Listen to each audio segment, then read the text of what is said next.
source of all wisdom and light, enlighten our minds to receive your guidance, so that you may lead us into true wisdom. May all that we say and do in the service of this county, whether as elected member or as an officer, be in accordance with your will and for the good of your people. Amen.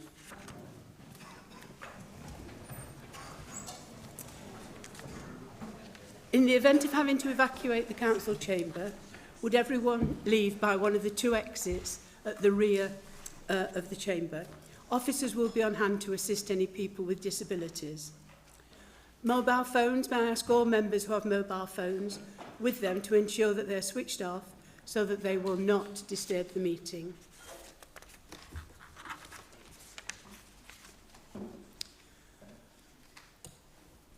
Members will be aware of the very sad and untimely passing of Jenny O'Shea following a short illness. It is only a matter of a few weeks that we paid tribute to Jenny at the annual meeting for her unstinting support to Aussie during their highly successful civic year. At this sad time, our thoughts and prayers are with Aussie and his family.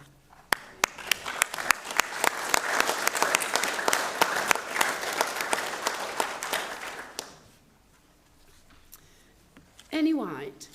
On Saturday, the 20th of June, I was privileged to host commemorations to mark the late Ernie White's contribution to public life. I was also pleased that members of Ernie's family were also present. Ernie passed away in January 2018 after a lifetime in local politics. The commemorations, which involved tree planting off Arbour Road in Croft, which is being developed as woodland, and the unveiling of a plaque at Stony Stanton Library, reflected Ernie's love of nature and literature, particularly the works of American author John Steinbeck. I'd now like to announce that our Chief Executive, Mr John Sinnott, CBE MVO, I'm sure that members will wish to join me in congratulating John Sinnott, who was made a member of the Royal Victorian Order in the birthday 2019 honours list. This is a special honour.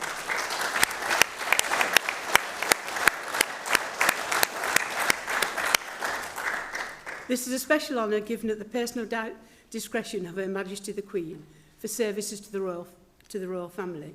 John has been recognised for his long-standing work as Clerk of the Leicestershire Lieutenancy. Visitors, I would like to welcome to the meeting all visitors and guests of members, and of course anyone who is joining us on the webcast today. And apparently the last meeting was webcast in Poland, you'll like to know. I move the minutes of the meeting of the Council held on the 15th of May 2019, copies of which have been circulated to members to be taken as read, confirmed and signed. Could I second, Madam Chairman? Thank you, Mr Jennings. I invite members who wish to do so to make declarations of interest in respect of items on the agenda for this meeting. Mrs Hyde. Thank you, Chair. I declare a personal interest in item 8B. Thank you. Thank you. Are there any other declarations? No? Thank you.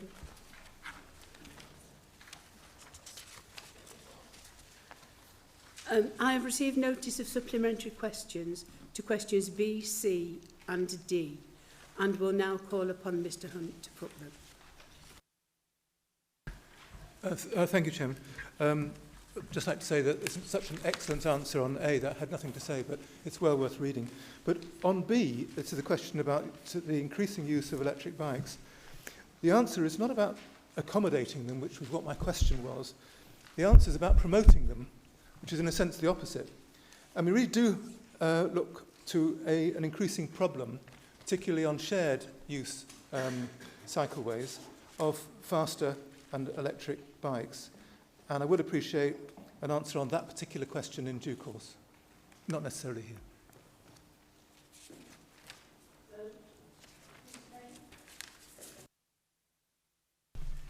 Thank you, Madam Chairman.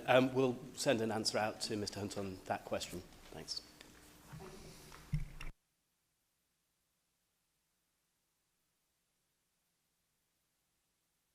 On C, this is a question about glyphosates.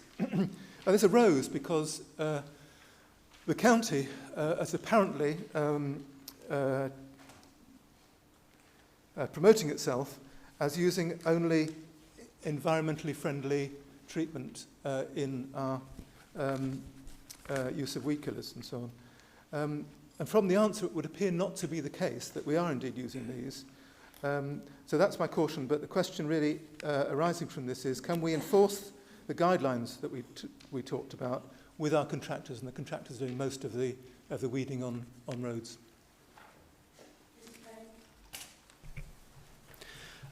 Yes, Madam Chairman, just to mention that we do actually use this particular herbicide. We are advised, as the response suggests, that at this current time, glyphosate is the only really effective way of treating weeds in the highway. And as far as I'm aware, that the contractors and the tendering process that allows us to use those contractors does ensure that they comply with all the legislation and health and safety guidance. Yes, this is my final question for the afternoon. I apologise for being the only person to answer them, but I couldn't do anything about that. This was something that arose out of the blue. We didn't have it at our highways scrutiny, and it was the decision by the Cabinet last week that, as it was clear to anybody there, was an offer of £500,000 to assist with parishes and town councils with their particular needs. Now, I know it mentions communities, and that's the nub of my question here, because the answer suggests that non-parish areas will only be interested in maintenance and tidying up works, which, you know, one would expect the authority to be doing anyway, and not the third-party funding, because they don't have third-party funding in that sense, and no forum for deciding things as parish and town councils do. This really doesn't seem to match up with non-parish areas. And whilst the officers are saying that they're happy to work with non-parish areas, we're grateful for that, but it's something that we expect anyway. So I just come back to this point that really, without creating town councils in our non-parish areas, this is non-equal. It breaches the kind of equality we expect in the use of highways funding. Thank you. I don't agree with the premise of the supplementary question that's just been raised. The intention is to serve all of our communities equally. We think we have a policy that recognises that the customer contacts towards the Highways Department has risen over the last 5 years. We've had about 380 customer contacts in 14-15. We're now looking at 1,323 customer contracts relating to these types of issues that we are now putting a policy around. And it is the intention to serve all of the communities equally. Indeed, that many of the unparished areas are covered also by district councils, and I know as a former leader of a borough district council that some of the unparished areas or some areas with parish or town councils feel that they're at a disadvantage to those in unparished areas. We won't get into that argument, but needless to say that we will serve all of our communities absolutely equally. Thank you.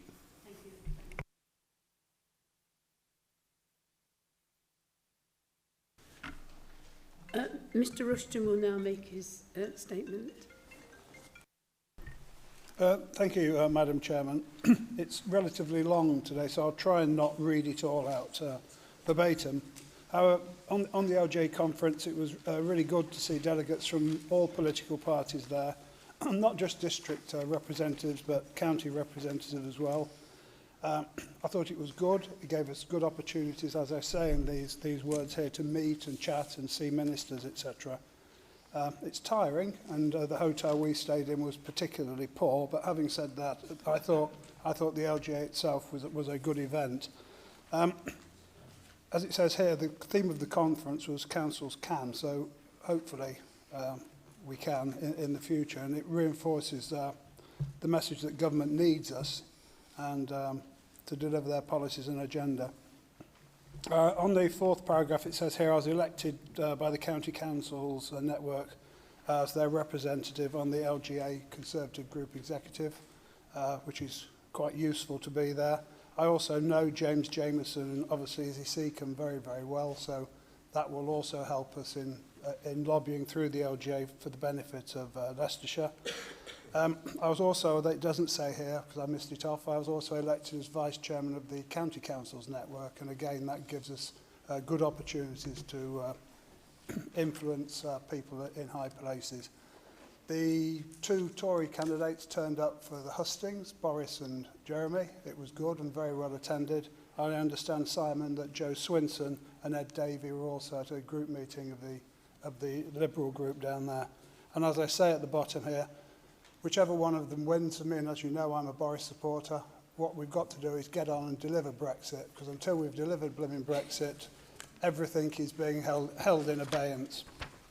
On the MTFS, I'm sure you're all aware that this is a big MTFS we're consulting on. In other years, we've had a more cursory consultation, but this time it's a big one, and we're making a lot of effort with it. And any of you who attend parish councils or have any influence over anybody out there, please try to get them to write in. We want as many people to write in as we can, because the challenges are pretty draconian. If you look here with Save 200, we've still got another 75 million to save. So it'll be really, really good if we can urge as many people as possible to respond in any way, shape or form. So through the proper consultation, through you guys as elected members, or into the leader's office, they'll all get fed in. The next one, Regulatory Excellence Award. Trading standards actually forms part of my portfolio, and Gary Connors and his team down there are a pretty lean lot and really good guys who work really, really hard. And we have won this award with the National Ports and Borders Project. It's a small enforcement team down at the airport, and it's a credit to us that we've actually won that. So that's why I brought that to you today, that people forget that we do trading standards with a small team, and they are very, very efficient. I had a briefing this morning on an update on the Start a Conversation on the suicide prevention campaign, which I think I'm right in saying I launched around a year or so ago. And you just can see here how well we've done. 27,000 hits on the website, 126 pledges of support from individuals. We do take it super seriously, and I think it's a credit to us as a county council that we've got it up and running. And can I highlight to you the Suicide Prevention Conference at Leicester City Football Club to coincide with World Suicide Prevention Day on Tuesday, the 10th of September. So if you can get to that, it'll be good, or if you can encourage people to attend, it'll be really good, because we should be proud of what we've achieved there. A little bit about Loughborough. Obviously, I'm not going to read it out. It is our Leicestershire University. It has done incredibly well again. It's won loads of awards. The chief even tells me in the world it's the top sports university. So credit to Loughborough for the work they do. Then there's one other item which I didn't have written down for you, but I think you'll think it's good news. As you know, in the county we have the campaign to restore the Leicester to Burton line. They call themselves Krill. Terry came to a meeting that they did in Swadlincote. And if you remember, the County Council's position has been that it would welcome the Leicester to Burton line being brought back into use for passengers. The study commissioned by the Council in 2016 suggested that this would require significant capital investment of between 100 and 175 million and ongoing revenue subsidy of between 2 and 4 million, something really in the present economic climate beyond a county council scope.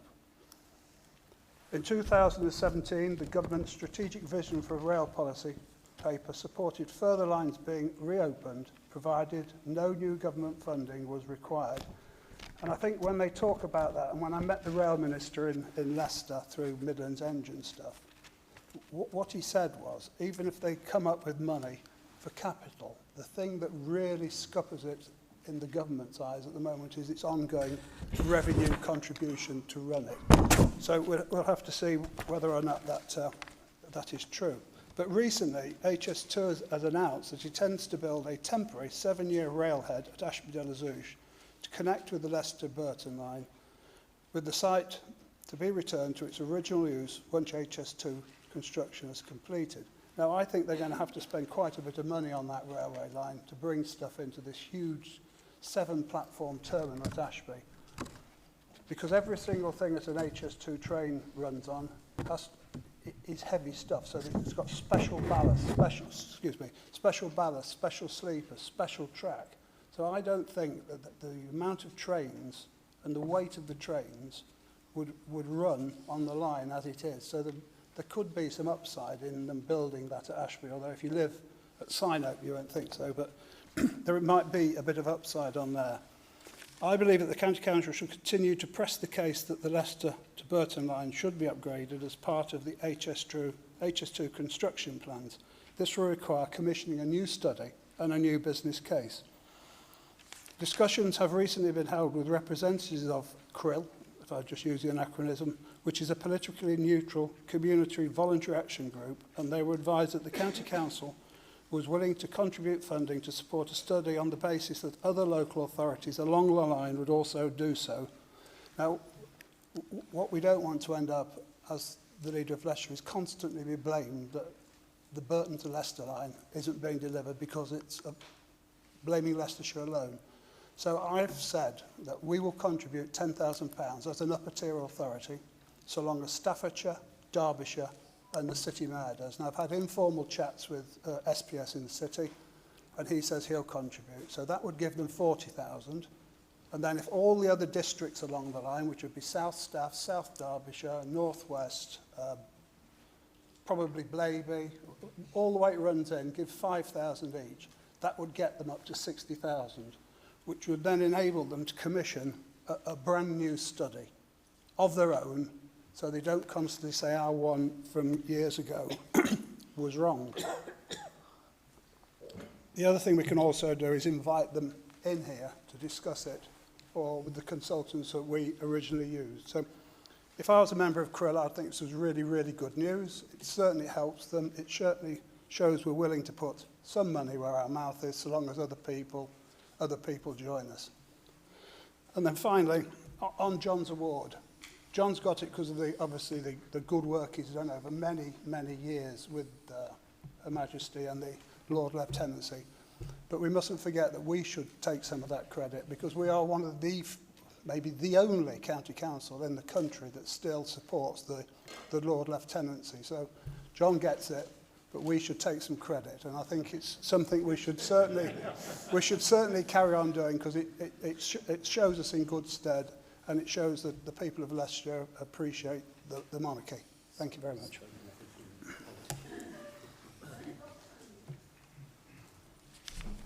Thank you, Chair, and thank you for that excellent good news from Councillor Rushton. Obviously, I'm very much welcome the idea that there will be joint working, not just across Leicestershire, but out beyond that magical boundary with the West Midlands, and that CRIL will hopefully get some opportunity to really prove the point about the Leicester to Burton line, and maybe get something out of HS2 for North West Leicestershire, which currently gets most of the pain and no gain.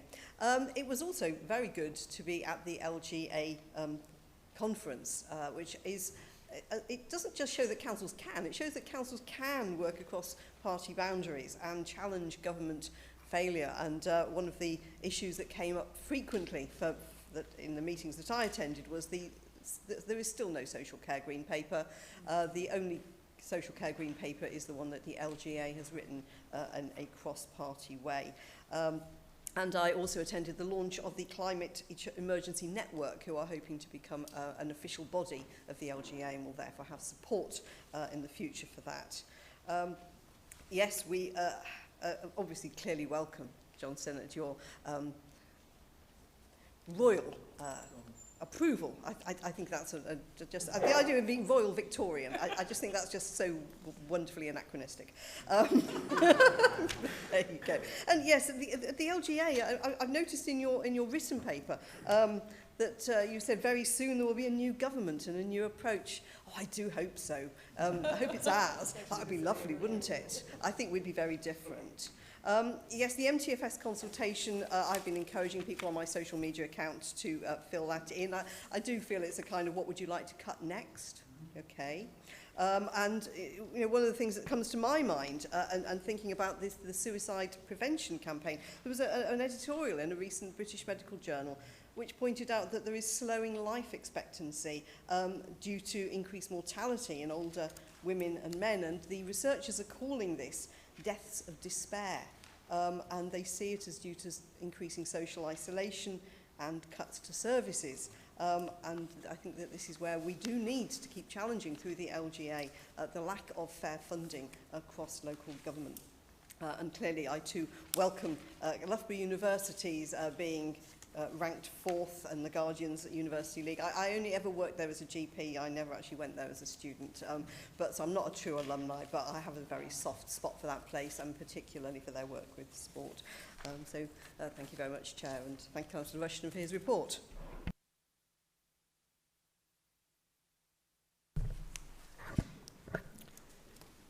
Yes, thank you, Madam Chairman. On the last point, the leader spoke about the rail. I think we would all want to support that, reopening of the Ivanhoe line. As you know, it's something the County Council has been looking at for many, many years. Never been able to take it forward because of the amount of money for the ongoing. And you just got to hope that if public money is going to be spent on improving the line for HS2, someone somewhere in DFT can see a wider, longer-term benefit of saying, well, if we're going to do that work, let's do it so it can be used for passenger services later, because it's that lack of long-term thought, long-term planning that led to the situation that we're in today. Because I can remember in the 1990s trying to get that line up and running. Nobody was prepared to look at it for the long term. Imagine if we had managed to get it up and running, the role it would be able to play now, with all the things we've been talking about recently, like climate change and so on.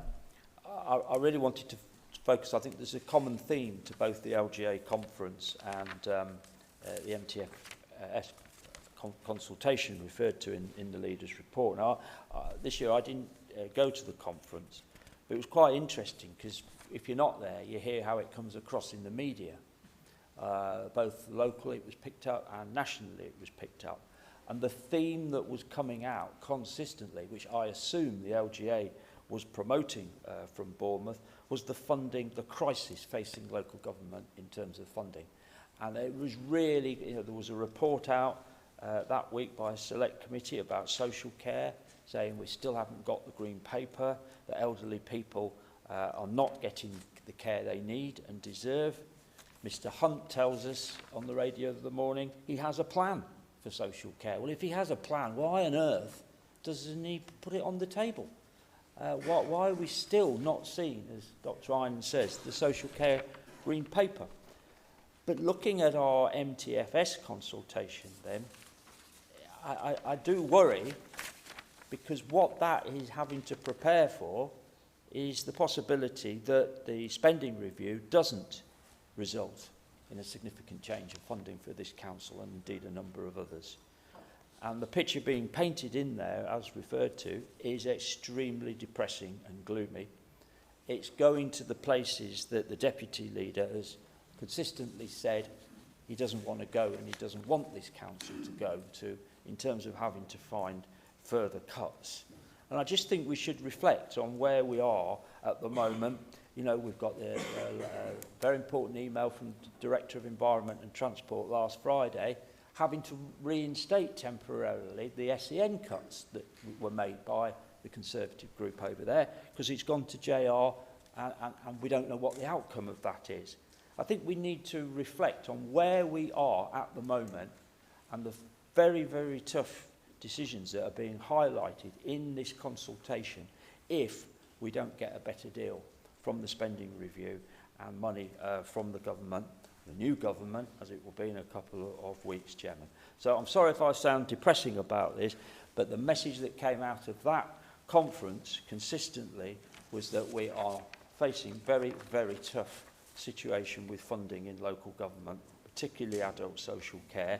And I, for one, just don't know what the solution, what the answer is going to be from the government at the moment. Thank you.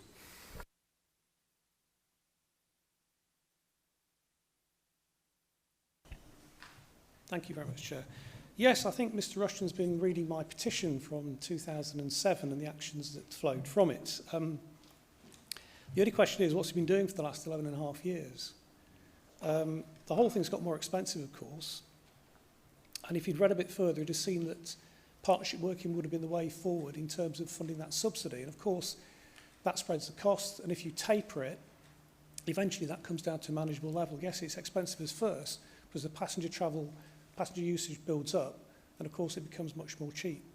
So I think it's worth looking at that again in more detail and seeing if we can start to really move forward on this. Thank you, Chair.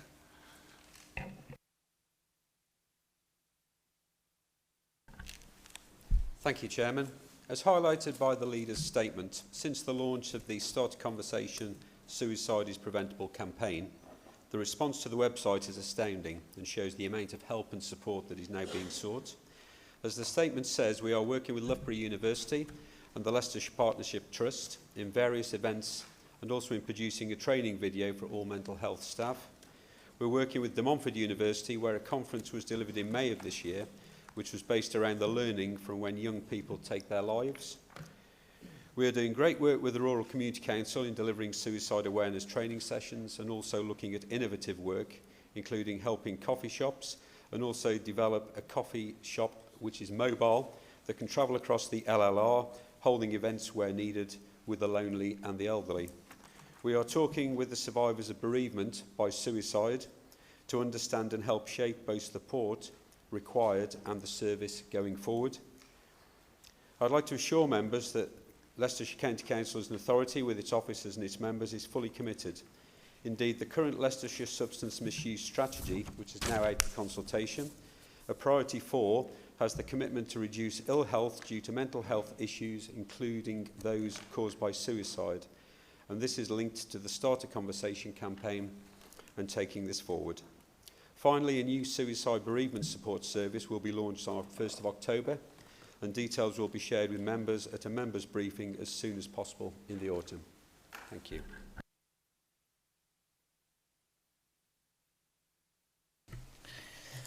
Yes, Madam Chairman. I just should respond on the issues raised by Mr Galton on social care funding and SEN funding. And for once, I agree with him because I have great concerns, just as he does. And you can be assured that we have raised these issues at the highest level within the government, and we do this continuously. And indeed, our colleagues in the LGA, and in particular, of course, in CCN, and we're very influential in CCN, have raised similar concerns. I take comfort from one point. Both the leadership of the Conservative Party and likely to be future Prime Minister in a fortnight's time, have both said that something needs to be done about social care. So, I mean, there is clearly a strong commitment from both Boris Johnson and Jeremy Hunt. So whichever is elected, I think we'll see some movement there. They may have different approaches to how it's achieved, but then that's a matter that we'll have a debate. From the point of view of this county council, we will manage the next year comfortably, and I think we can manage the year after. So we're in a better position than other councils. That's perhaps not a great comfort for the sector as a whole, but it's certainly better comfort for us. And you can be assured that this is very, very high on the agenda, if not the highest item on my agenda to get a resolution to this and to ensure that these services are properly funded and that we don't have to make any further reductions in service.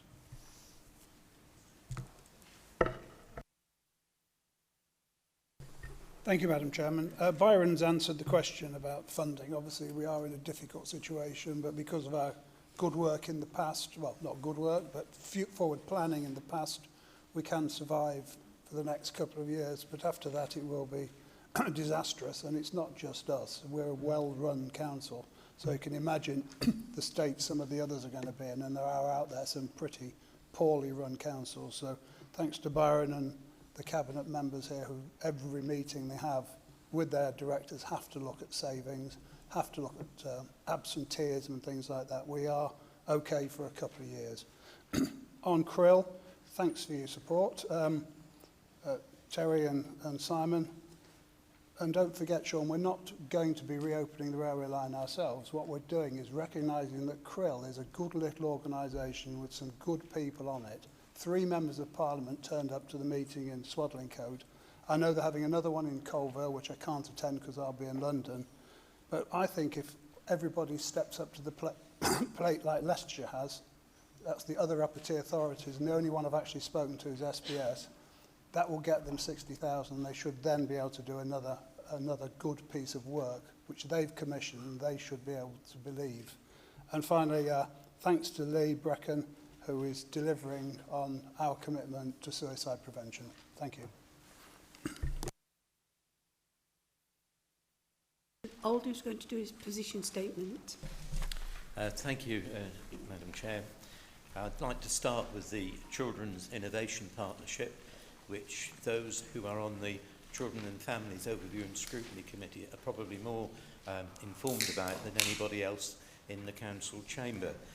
This was the result of our interim director, Paul Meredith, looking at where we were budget-wise, working out what we could do, possibly if we went into partnership. And you've got two fairly brief paragraphs here telling you that that partnership with Barnardo's that was set up last December is already beginning to deliver results.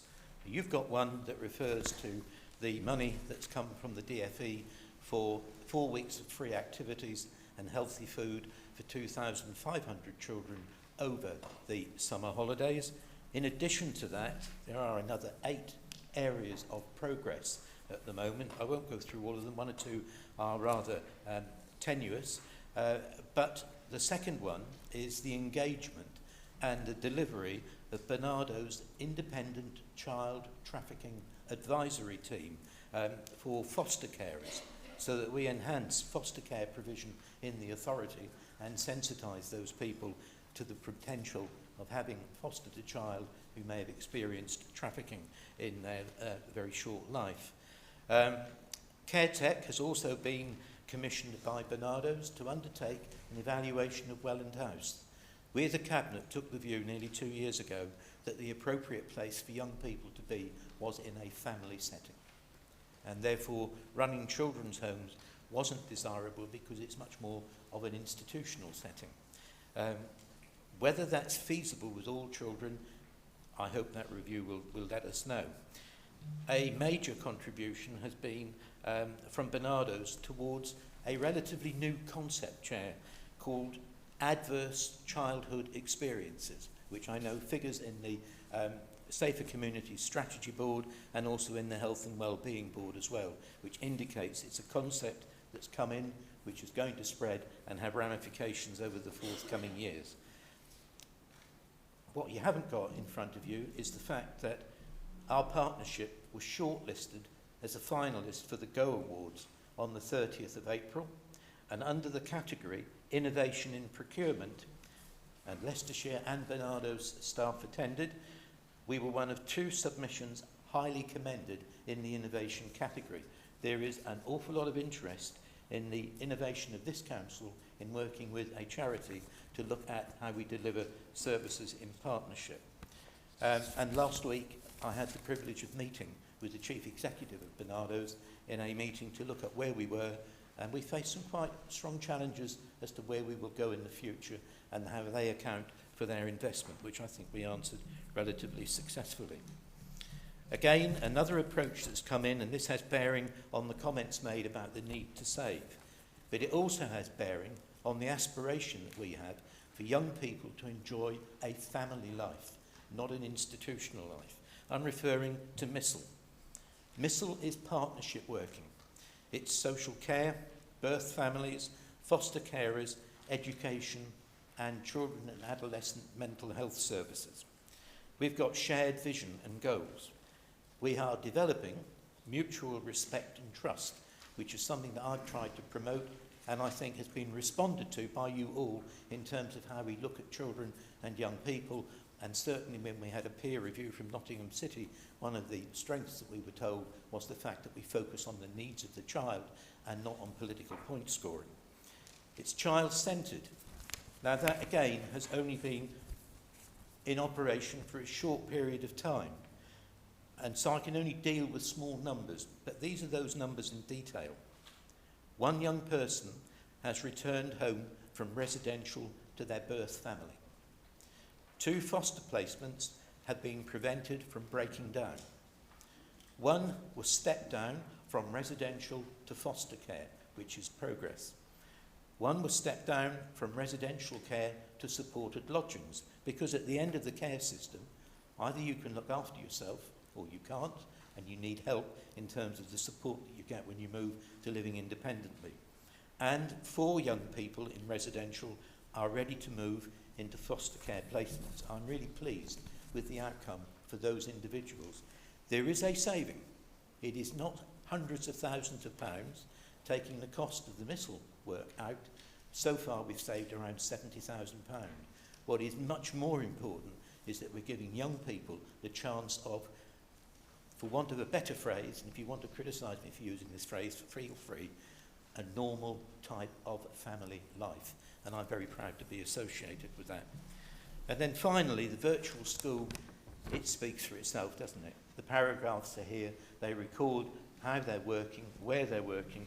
This innovation of bringing in a virtual school to help children in our care is something that has to be, I think, well and truly supported. I particularly, on my final sentence there, get regular reports on those care leavers who are who've been apprenticeshiped into the county council as a result of the ring-fenced apprenticeship scheme. These are our children, and I feel it would be remiss of me, as I finish, Madam Chair, not to thank all those members present who took part in the corporate parenting review of the responsibilities that each of you has in terms of being a corporate parent. Thank you, Chair.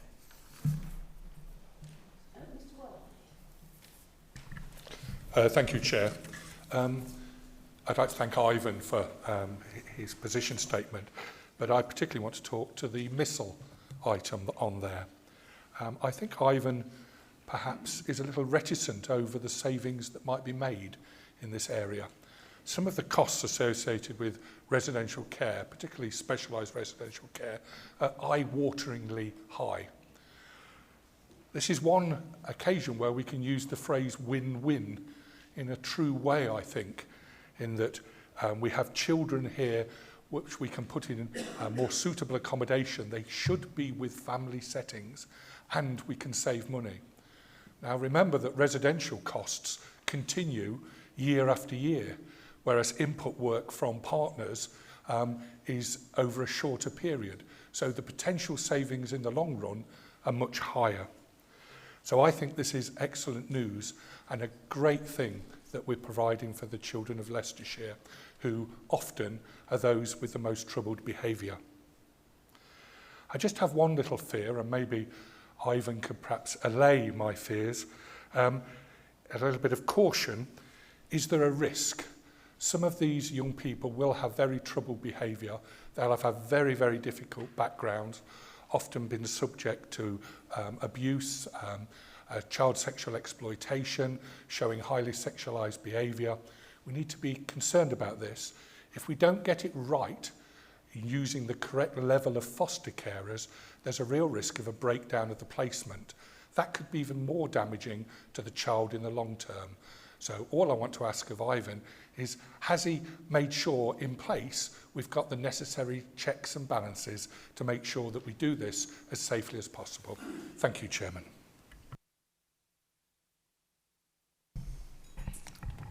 Thank you, Madam Chairman. And thank you to Mr Old for his position statement. I think the Children Innovation Partnership and the virtual school speak for themselves, and Ivan's given us a lot of details as to what's going on in those. I'd just like to mention a little bit more about the missile project and how that's produced some excellent outcomes, but this is a very small percentage of the children that we look after. As of yesterday, this council and the Children and Families Department are looking after nearly 2,800 children. This breaks down into our looked after children of 602, care leavers up to the age of 25, 249. Children who are on children on need plans, 1,489. Children on child protection plans, 446. These figures do not include children within the early help service. As a council, we tend to focus on only the children in our care as we are their corporate parents. But I think we need to look beyond this and realise that we are involved in nearly 2,800 children's lives within Leicestershire under reducing budgets. We are working day in and day out to ensure all children in Leicestershire are safe and reach their full potential. And I think we all just need to remember that there's a lot of children out there that we're involved with, not just the children in our care, but nearly 3,000 children lives that the department is involved in. I think the staff are doing an excellent job under the pressures that they've got at the moment. Thank you. Yes, thank you. Having visited the virtual school earlier on this year, I'd just like to single out the ring-fenced apprenticeship scheme for particular praise. I think providing these opportunities is absolutely the right thing to do, both as corporate parents and as a good employer. It'd be interesting to hear more about how these young people get on in the future, but they're off to a good start. Thank you, Chair. Thank you very much, Chairman, and thank you to the lead member. Fantastic set of results he's described here. I had the opportunity last week, actually, together with a couple of other colleagues here, as members of the Children in Care panel, to have a visit to the virtual school. First time I'd ever visited. I've been a counsellor for 18 years, and I didn't even, well, I did know it existed, but I didn't know about it all. So we had a very useful hour or so visiting with the staff, speaking to them, seeing work they're doing. And I really do commend, I think, if other people, particularly on the Children in Care panel, have an opportunity to talk to the department, to have a visit as well. It's well worth it. I mean, it is astounding, the challenging, amazing work that they're doing there, particularly, obviously, with the particular children they're looking after. It's extraordinary work, and as Ivan's pointed out here, some amazing successes. So it's it's a fantastic opportunity we had, and I will recommend other people to have a look at it. Thank you, Chairman.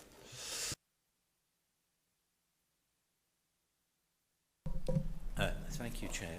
In answer to Jeff's inquiry, when the missile team was put together, we provided for a locality service manager, a clinical psychologist, lead therapeutic practitioners, and young persons practitioners business support. That has costs.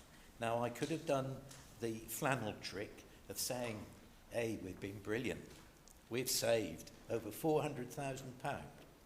And you'd have all rumbled it very quickly, because there's a cost to the missile team. So these are, Madam Chair, the exact figures. We've been running missile now since July of last year. £357,000, £868 are the costs of the missile team. This is not cheap compared to the numbers of young people that we've got. But we have saved money. The aggregate figure is 419,120. I've never tried to flannel anybody, and therefore it would be completely improper of me to claim that we've saved nearly 420,000. You've got to deduct the other from it, which was why I used the figure 60,000. That is a start. So you cannot value what it is like for a young person to get some normality back into their life. You just cannot value it, Chairman. I don't know anybody who's got the capacity to put the valuation on that. So those are the bare financial figures, but beyond that, there's a much wider humanitarian aspect. Thank you, Chair.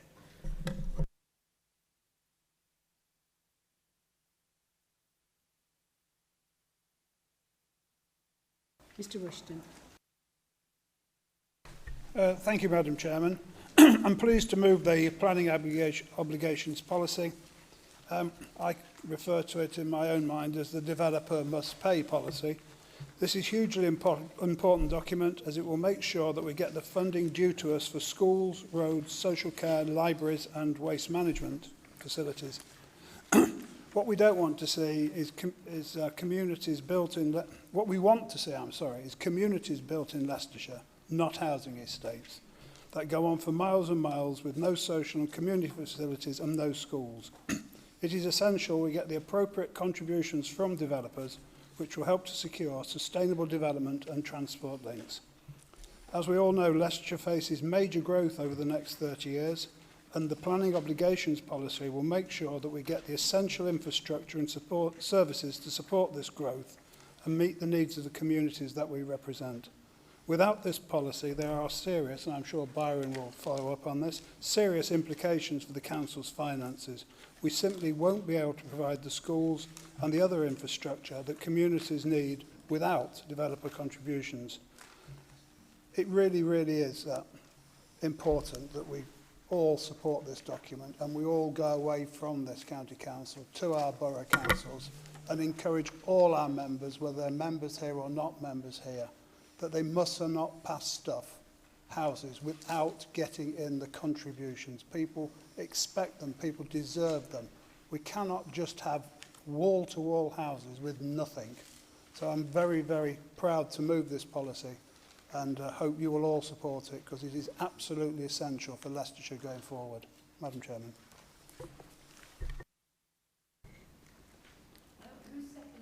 I have the privilege of doing that, Madam Chairman. I would just like to add on what the leader has said here, that this has been a well-worked document. It is an update in view of the new planning usages on the new NPPF routing. We did our consultation, and that's detailed on page 23. We've taken this to scrutiny, as detailed on page 24, and it is a thoroughly worked document. I can't emphasise too much. There's always a tension. The leader's already said that between a commercially led housing situation, but there's a tension between that and us. We have the statutory responsibilities to deliver for our communities. That's the tension that's always there. It's very easy for us to actually, as a local planning authority, and I remember when I was regen and planning for North West, there was always that tension that, yes, we need this development at local level. We will put it through. We can't quite make the contributions work in 106 terms, and so we'll fetter some of those away and we'll move those as well, and we can get this development in. The problem is, county can't then deliver schools and the rest of its statutory responsibility. So this is a roadmap. It's very clear. It's as much for our districts and boroughs as it is for us as strategic authority, as it is for the developers. It's an open document and it allows them to decide whether or not really their development is frankly viable or not. And that's the nub of all of planning. If it's viable, then we can make decent places for our communities and for our people to live in. If it's not viable, and the developer will now know because there's a roadmap here for them to look at in this policy, then really they can't bring it forward. I commend this particular piece of work to all of us here, councillors, because it really is setting out the roadmap for the future development of our county. Thank you, Madam Chair.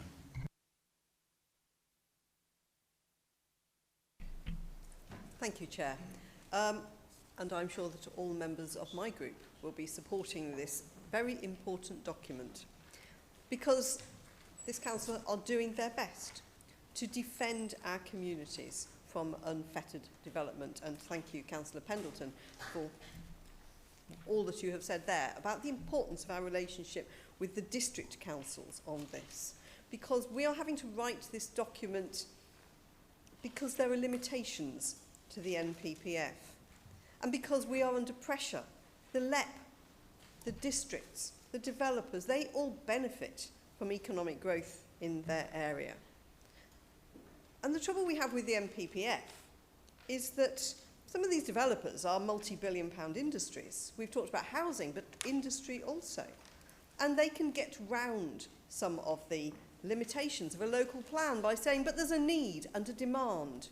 And if they say there's a need and a demand, then it's very difficult for us to fight them off. They've got deep pockets and they've got fancy lawyers, which we can't afford when we are in our district councils and faced with an appeal against a plan that we think to be perhaps outside the limits of development, such as one that is currently being discussed at junction 11 of the M42 on greenfield land.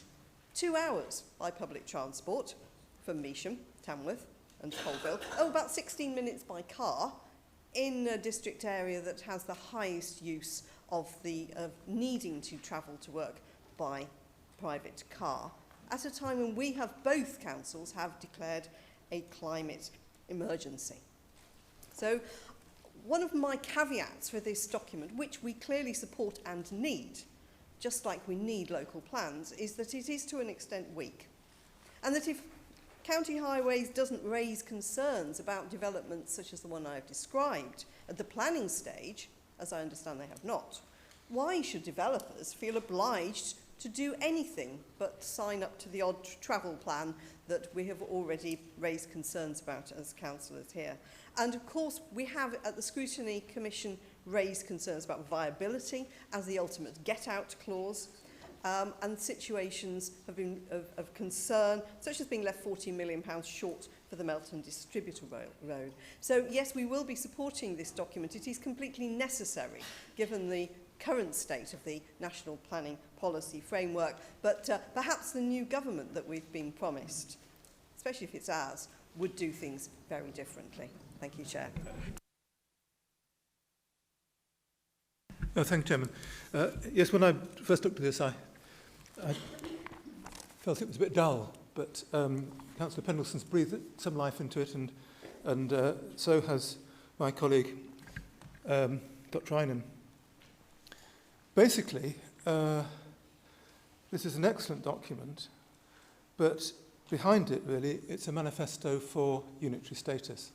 And that is because there's this divide between the people at the coalface, if you like, in the districts, and us as consultants on these large highways projects that are associated with them.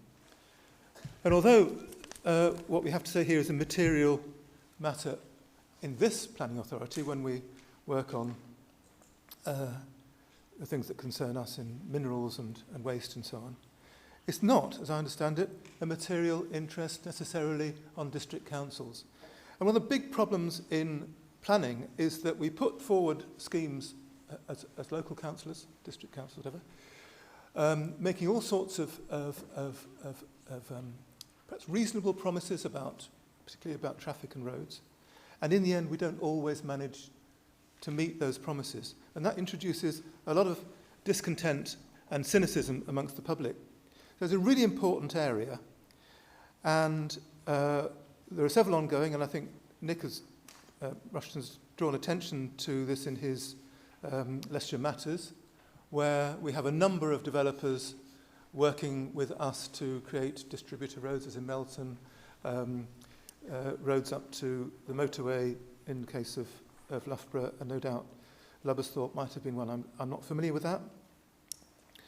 And at the moment, we've just had to suspend works on the A512, which is a £25 million project, because the £8 million from the developers hasn't been settled.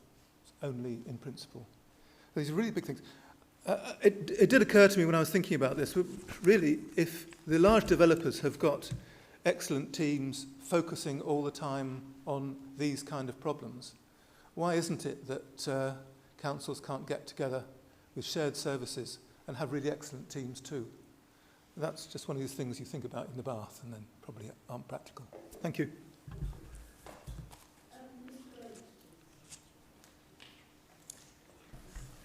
Yes, man. Yes, Chairman, I think you prefer to be called, don't you, Madam Chairman? Sorry. I think Mr Hunt's made some very good points, as indeed as Mr Rushton as well, and Mr Pendleton.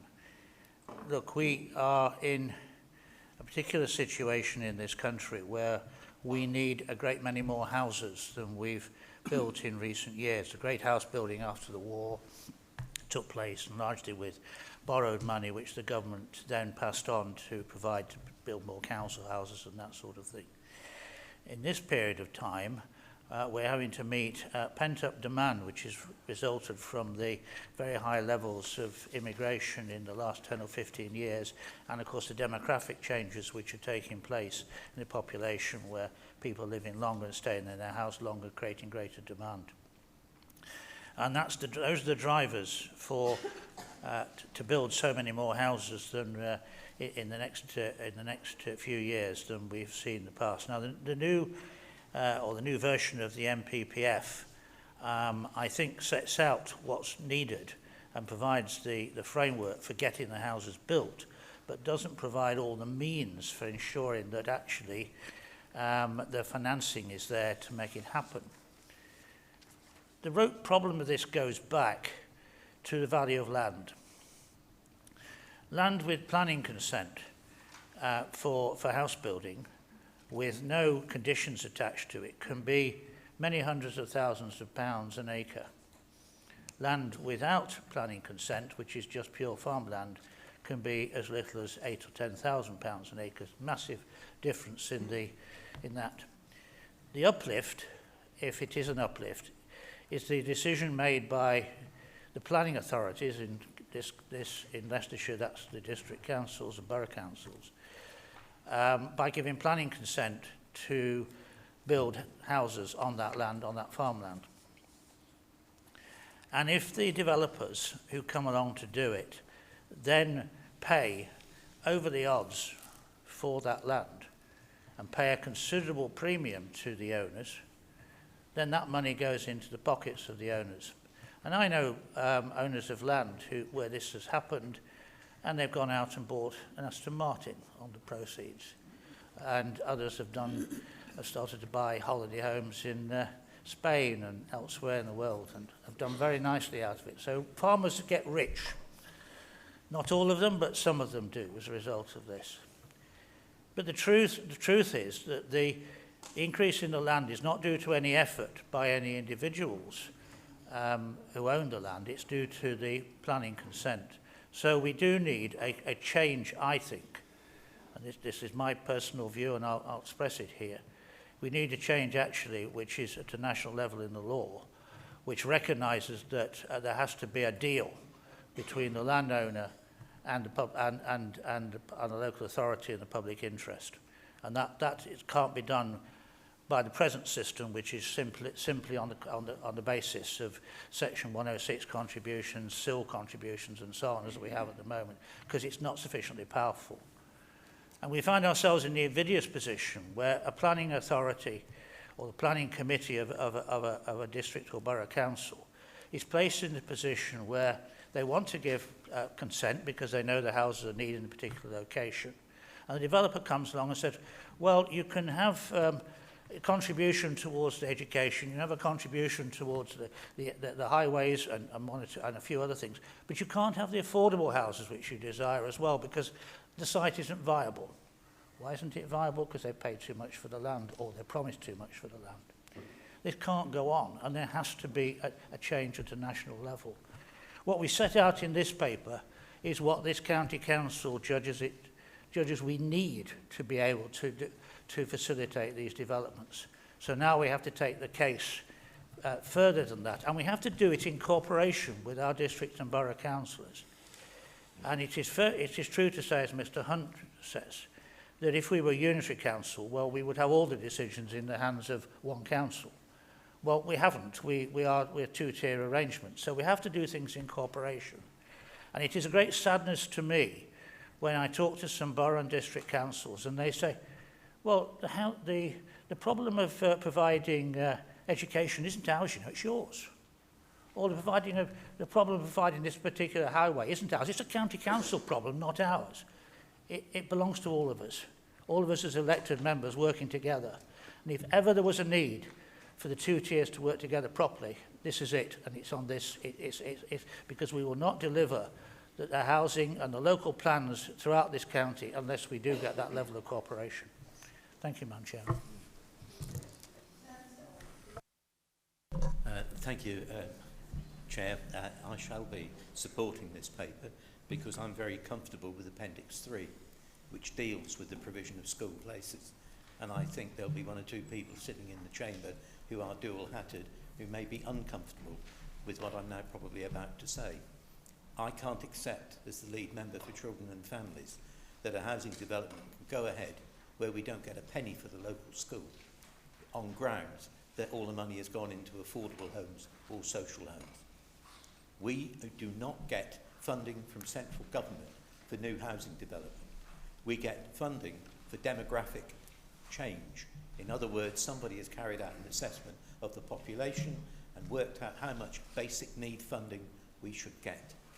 Every time a housing development goes through, usually I have to say between, say, 8 and 28 or 30 houses.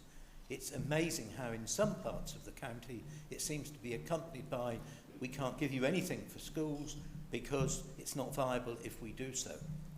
Well, I'm quite happy to go public on this. I have so far restrained myself, but restraint is not necessarily one of my key characteristics, Chair. And you all know that you're being invited to meetings in September for the 3rd year running on a district borough basis to go through the projected figures. It will be interesting to see who actually turns up for those meetings and who's prepared to argue the case why we are not getting the 106 contributions. Thank you, Chair. Yes, firstly, Chairman, can I just apologise? I feel responsible for this domino effect of you being called and referred to as Madam Chairman. I know you want to be referred to as Chairman, so thank you for that. Just to support everything that's just been said, particularly by Byron, by Ivan, by Mr Pendleton, you'll know that following the Cabinet debate on this, there's a requirement for about £600 million worth of infrastructure funding, £400 million of which is highways infrastructure funding. It could well go beyond that. That's what we're predicting at the moment based on build-out rate or new homes to the tune of about 200,000, just under 200,000. So I think Mr Hunt referred to in a previous question at this meeting the predict and provide approach. Actually, yes, we're getting very good at forecasting what we need, and we're discharging our responsibilities by planning for the future, and it's for that reason why I do support this document, and I also support the growth hub that we are seeking to put in place. Can I just specifically refer to some of the highways comments that have been made this afternoon? I don't want to speak to any particular application because I don't have the details at hand, but I do feel in line with what's been said already about the planning system and how we have to work with our planning authorities to be able to protect the interests of Leicestershire residents and businesses, that we do need to retrain and we need to articulate where the responsibilities and what the obligations are upon the member decision-making process. When it comes to county highways decisions, there's a misconception that we make the decisions as to whether a development is acceptable or not in terms of highways. We're simply a statutory consultee. We offer advice. That advice can be rejected or accepted by the planning authority and the planning committees as they see fit. In very simple terms, when it comes to making and offering that advice on a particular planning application, the department work obviously in accordance with all the national framework and the planning policies. But the three major considerations are the accesses and exits to a particular development acceptable? The next consideration is it safe? They'll look at the road collisions and the traffic collisions and the accident rate in a particular area. And if they're acceptable, they look at the impact. And even if there is an impact, and most new development will have an impact on the highway, we are obliged to look at the severity of the impact in accordance with the National Planning Policy Framework. Unless we can prove there is a severe impact arising from a particular application, I'm afraid the advice will more often than not be acceptable. Now, that might not accord with particular people objecting to a particular application, but that is the role of the Highways Department. It's to simply offer advice in those broad three terms. So with that, I just want to support this particular document because it's imperative that we do get the contributions to put the infrastructure in place, particularly the highways infrastructure, to accommodate the increase in population across Leicestershire in the future. This paper has my support, Chairman. Thank you. Thank you, Mr Chairman. I welcome this as residents keep asking me why haven't we got this, that and the other with all the houses, especially around my area in Shepshed. Then the developers, after they've got planning permission, go then back to appeal and say that they can't afford this, that and the other. And in Shepshed we keep getting extensions to schools taking up much needed play areas. I mean, if I had my way, and you know I can be bloody minded, I would turn around to the developers and say, well, if you're not going to do the S106, which was agreed, we will take away your planning approval and then just see where we go. I think sometimes we pussyfoot round these developers because we say we want the houses, but we also want all the money to go with it to make the residents of the areas happy. Thank you.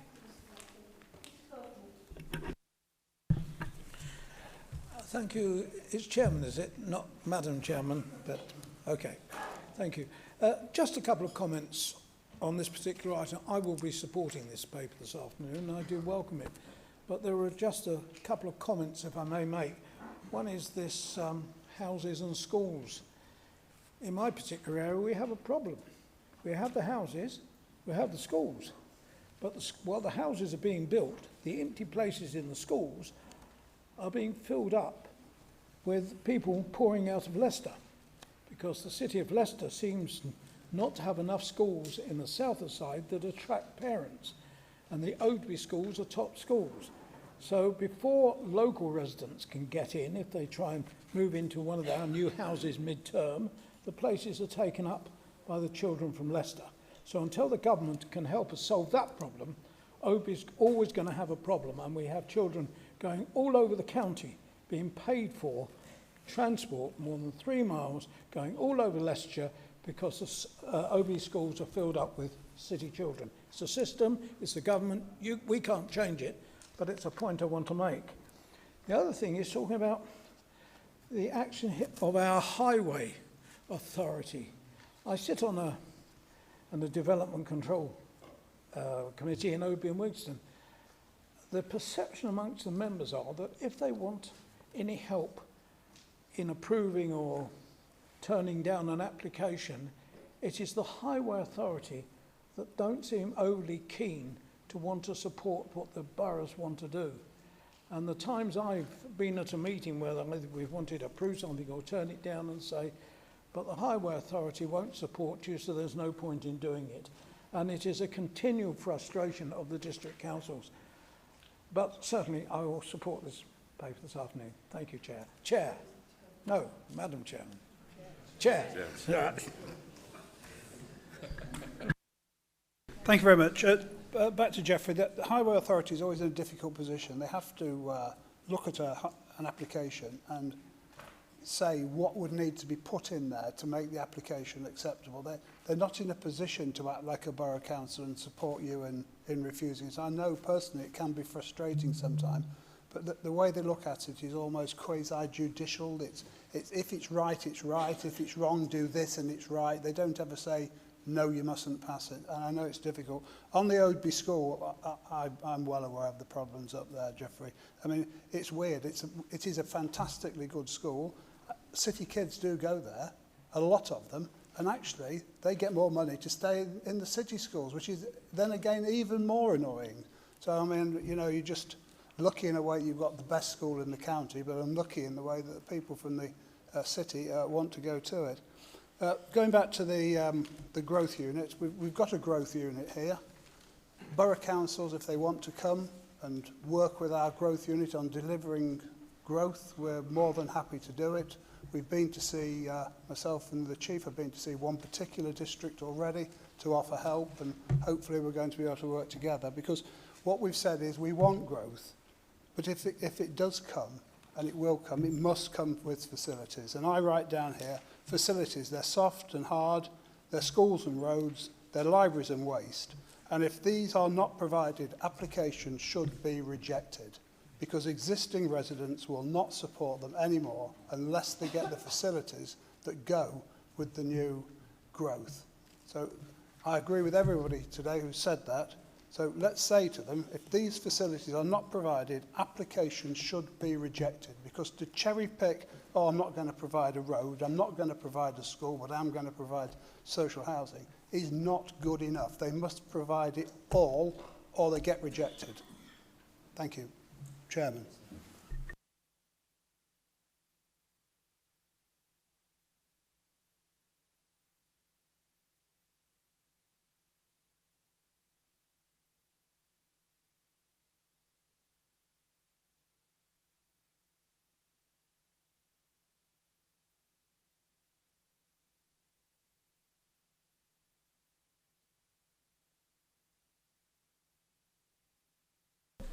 Thank you, Chair. I'd like to start by saying how pleased I am to be presenting this particular plan.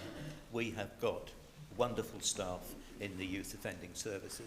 They have a track record over many years of delivering success and making sure that young people who get into trouble are kept to an absolute minimum and given the appropriate help when they are in fact in trouble. but equally they are being stretched at the moment. So the plan in front of everybody here today, which I hope you'll all be able to support, reviews last year's plan, gives you an overview of what's currently taking place, looks at the structures, the resources, local performance, identified risks, and highlights areas of development. There was concern when we had to merge 4 services into a family well-being service. It would appear that evidence from this report supports those amalgamations because it's enabled us to continue preventative work. And much has been made already of the financial position of the council. You are all aware of the fact that at the end of the day we have to deliver on statutory responsibilities. Preventative work frequently doesn't fall into that category. We all know if you don't do it, you end up with bigger costs later down the line and more lives that have been damaged. But it is, I think, a really outstanding report.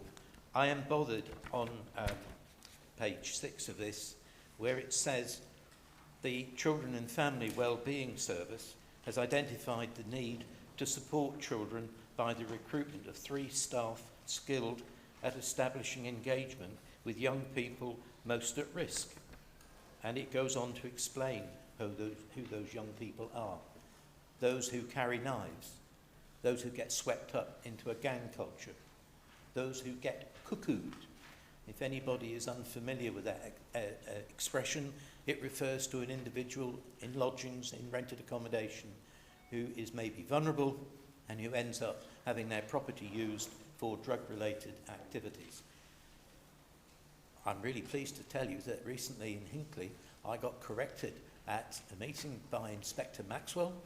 When I mentioned county lines, she said they're not in existence in Hinckley at the moment. I said, really? We were told at the Safer Communities Board there were 5 individual lines in the county. No, she said, we've taken action and they are dormant. Now note that word, dormant, because the great danger is you knock one on the head, it creates a vacuum and somebody moves in from another area. But it was really good news to know that the police have done that. And I heard on the radio this morning that our local Leicestershire police force have made well over 100 arrests of people involved in the drug dealing industry. The report is basically self-explanatory. Those of you who are aware of how few are involved in this know that when next year's report comes out, it would only require 2 or 3 young people to do something really dreadful over the forthcoming year, and next year's report would look as if we failed. That won't be the case at all. Our figures are well below the average for other authorities that we're compared with, and I commend the report to Council. Thank you, Chairman. I'd like to second this report and reserve my right to speak.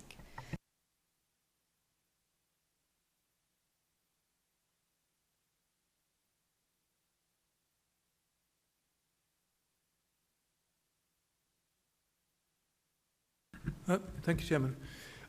Yeah, this is a very important report, and it's a very fine work that has been done, as Ivan has described. And I'd add to that the police and the work they've been doing, both in my community and elsewhere in the county. But it's also a very sad report. In a sense, there's always a sadness about it.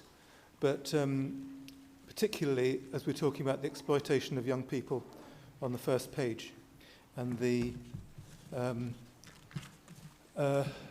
cuts that have had to be made, the merging of the youth service with the youth justice service and so on, may well bring benefits, but at the end of the day, the sum will be less than the sum used to be. What troubles me most is where drugs and violent crime come together, and they do belong together, like bacon and eggs. Crime and drugs, violent crime and drugs stick together. And the other thing about drugs is that it's a two-way street. It isn't just about the traffickers of drugs, it's about the purchasers and the buyers of drugs. And they are walking around in Loughborough and elsewhere in the county this moment, untroubled by the police, no doubt, because the police are going where they need to go, but nevertheless causing a huge amount of violence and tragedy that they never see. And I just want to refer to page 96, which highlights my town, Loughborough, as the area of most concern and increasing evidence that other areas are experiencing the same phenomenon. But Loughborough has been picked out for the area which is most troubled, and it occurs to me that Loughborough University is probably no more exempt than other university towns in having quite a large market. It was only a month or so ago that a student died in Loughborough after taking particular drugs, and the university asked for an amnesty for all drugs to be handed in to security over the next 24 hours. Described to me by a very responsible person in the community as a rite of passage. And I really think that whilst we praise the police and the Youth Justice Service for everything they do, there is a war to be won on drug taking as well as drug selling. Thank you. Thank you, Chair.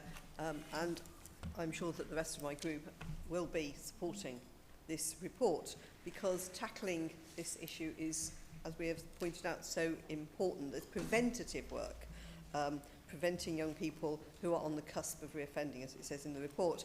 And my own division has been subject to county lines and cuckooing. And there is an economic model to this, because for some people, bearing in mind that only 1 in 40 jobs in the last 10 years has been full-time, and now the minimum wage seems to be the normal wage, even for people who are taking some responsibility in their work.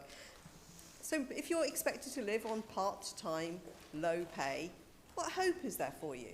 And if someone comes along with a deal that means you could get rich quick, that you too could be driving around in a flashy BMW around Colville, you might be tempted, mightn't you? And I think that that kind of thing has been happening to some of our young people. So I'm very pleased that we are doing our best to defend our communities from what is really the economies of austerity and the inequality and poverty that is driving people towards behaviours that are inappropriate and long-term unhelpful, such as drug taking and drug dealing. And like my colleagues and like the Scrutiny Commission, I share concerns about the long-term funding of this. We have done our best as this authority to protect our youth services by creating the Merged Family Wellbeing Service, but even that is still under threat because the funding for the Supporting Leicestershire Families, or Troubled Families as the government calls it, project is still uncertain. And James Brokenshire did actually mention this at the local government conference. He somehow managed to elide the bit where he was supposed to say, and I'm going to continue to fund it. So we don't know whether that's going to continue. And of course, I continue to remain have some concerns. I'm very pleased to hear about the new project where we are dealing with children who have suffered from trauma. But I think there is still that long-term concern I have about children's mental health, bearing in mind Leicestershire Partnership Trust's poor CQC report. And I do hope that with the new shared chief executive that we're having to share with Northamptonshire, Angela Hillary, that something will improve in that area and support us in the good work that we are doing in preventing children getting caught up in crime. Thank you very much. I just wanted to say a few words on education, employment and training. We know that those three things are actually a route out of crime and antisocial behaviour, so preventative work in this area is very important. So I am a bit concerned that it states the introduction of the canaries has not helped in delivery of education employment, and I wonder if there's anything more that we could do as a council to reverse that trend. Thank you.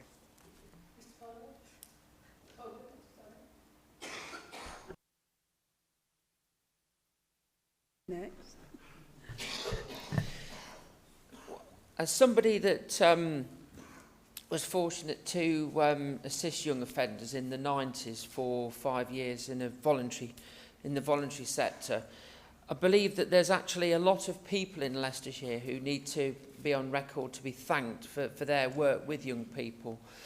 Church youth groups and other faith youth groups, secular youth groups that are being run, and after-school clubs. There are areas in Loughborough and all of Leicestershire which have more socio-economic deprived areas, and there's considerable charitable work going on in there to reach young people, and especially teenagers. And it's quite noticeable that the intense hard work that goes in. Once a young person in the sort of the early stages of their teens becomes involved with trouble, it is actually intensely hard work to row that back sometimes. And what is also noticeable is that for a large percentage, if you break down where the offending is happening, there is a series of broken families, poor family relationships, and maybe critically, speaking to colleagues in the County Council, there is the absence of a male figure in the household in the formative years. And these charities seek to address that balance, and they do an incredible job. And when we see the police having to deal with the operation it's doing in Leicestershire at the moment, they're having to pick up the pieces of these failed years in the family. So whilst, you know, there is one parent at home that is doing the very best they can, these people are disadvantaged in a disadvantaged area. And so the colleagues that we support at County Hall, the police and the charitable sector are performing an admirable job where there was a vacuum and repeated failure day after day.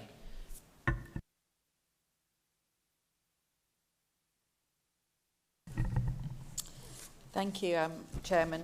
Just want to point out that the youth offending budget is 2.6 million, which isn't a lot when you think about all the work that we need to do here.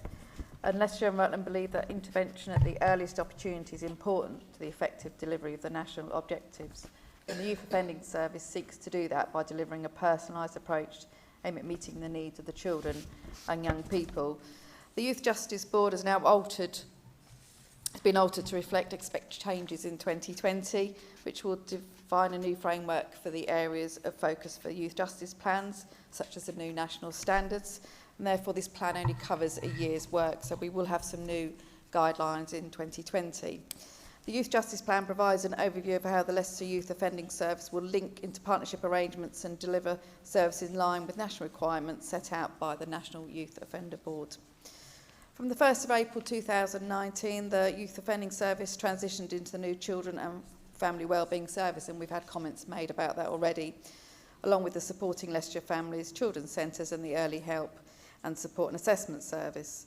This approach has enabled the preservation of preventative work with young people on the cusp of offending through youth workers within the youth offending term, and early intervention is picking up these issues earlier and is preventing us from working in silos with these families. So we're giving a much more complete service for these families to try and prevent children and families going into youth offending service.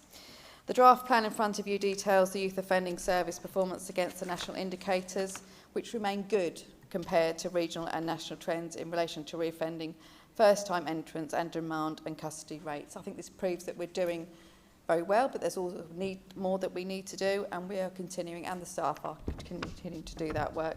Just to pick on Mr Hunt's point about Loughborough, we've seen a lot of action within Loughborough in the last few months with Operation Lionheart, and that's seen many arrests and convictions from drug supply and drug usage within the area.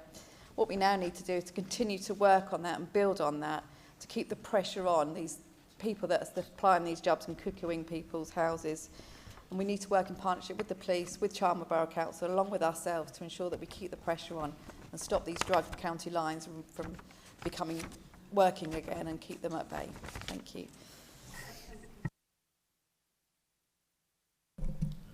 Thank you. Madam Chairman, a couple of points. I'd like to thank Max for drawing attention to Loughborough, because right at the very bottom of that page, going over onto page 97, is a statement. The biggest risk to youth offending performance. It is proving extremely difficult to get young people to disengage once they are involved. That, to me, is one of the key areas of the report, and one which, if you thought we would just put it in the report and forget about it, if you move on to page 100 and you look at practice developments, this is what should reassure everybody in this room. These staff are not just involved with young offenders. They're checking on how they're organised, they're checking on their priorities, they're checking what they're doing. They're asking the question, could we do it better? And they're set out under practice developments in there. Yes, I hear all the comment, but equally we need to, I think, show our support for the staff who work with these young people, because I think they do a fantastic job. Thank you, Chair.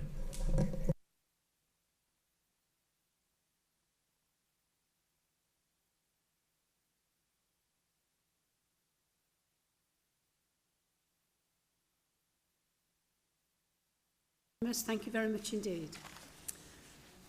We now on to agenda item 7, which is the report of the annual report for the overviewing scrutiny. Mr Galton will move. Thank you, Chairman. I'm pleased today to present the annual scrutiny report for 2018-19. It sums up another busy year, as you will see from the figures on page 130 to 138. 33 meetings have taken place, scrutiny meetings, and that resulted in 89 hours of public debate. Of course, it's impossible in this report to do justice to the wide variety of important and at times quite challenging reports the Scrutiny Commission and the committees have considered. We have instead focused on a few of the items discussed by each committee. The level of public interest in the work over the past year has been positive. On a number of occasions we've received petitions and heard from representations from members of the public. I think it would be remiss of me at this point not to pay tribute to Jean, who attended all of our meetings to scrutinise proposals for unitary structure of local government in Leicestershire. I think we all admire her tenacity. Now, I'm very conscious that the unitary debate, which dominated a lot of the work of the Scrutiny Commission in the last year, has strong views both for and against.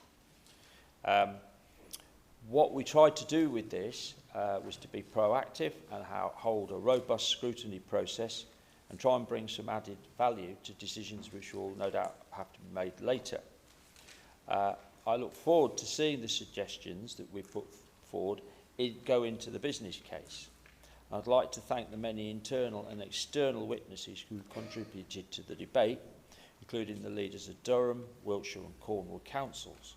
The leader of Cornwall Council actually attended the meeting via Skype, which was a first for us and definitely a carbon-friendly technique that we'd like to make more use of going forward. But as I say, there are of course strong views on either side for and against this. Our role was to gather the facts, to carry out a detailed examination of the issues and to present a report, which we have done to the Cabinet. And that is now with them as to how this is going to go forward, whether it's going to be put forward as a council policy and indeed when and if it will eventually come to the council.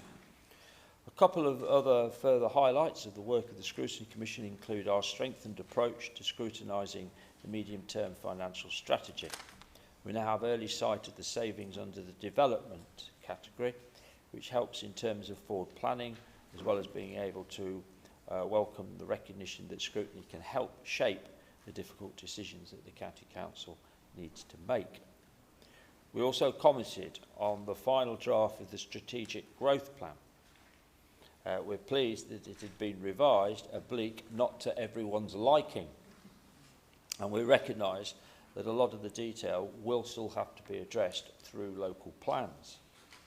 We hope there's further opportunities for scrutiny to help shape the future developments in Leicestershire when the plans around infrastructure are discussed. And we do need engagement from all members as well as communities that we represent to address these challenges posed by the growth agenda. Looking forward to next year, we're planning to focus on climate change following the declaration of the climate emergency made in this council chamber at the last meeting. We will need to consider the environmental implications of all policies put forward to ensure that they are environmentally sustainable. And I'm aware that a number of members have already been raising issues about vehicles and so on and so forth, and procurement, and starting to think about that, and that's all good stuff. And we'll, at scrutiny, we really want to examine those issues and look at the report that's the last council meeting asked to be refreshed on the environment strategy. Finally, I'd like to take this opportunity to thank the officers who've supported us over the last year, and to the Cabinet members for their contributions and coming to our meetings to be held to account and answer questions. I commend this report to the Council. Thank you, Chairman. Thank you. Thank you, Chairman. I'm pleased to second the overview and scrutiny annual report for 2018-19. And I think we're very fortunate here that the Cabinet is willing to share with us the policies and strategy it's developing before any final decisions are taken, so that our views and comments can be considered and taken into account.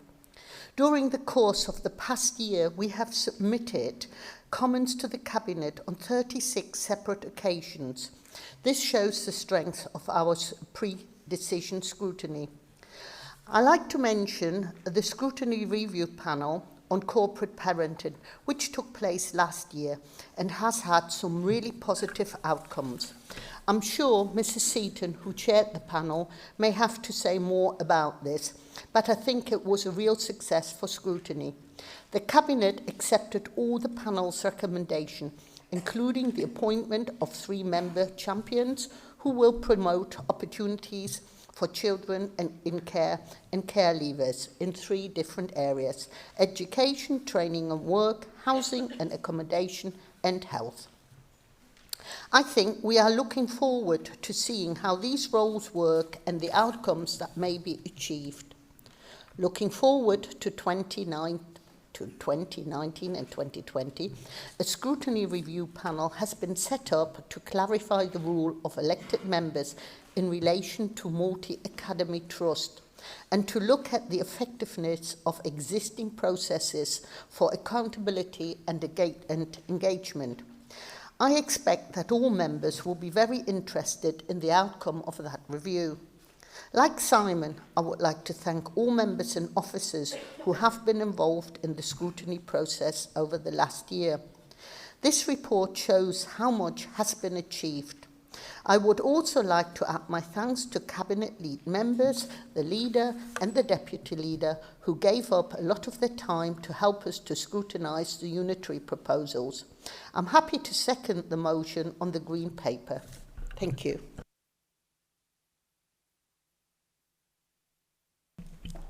Thank you, Chair.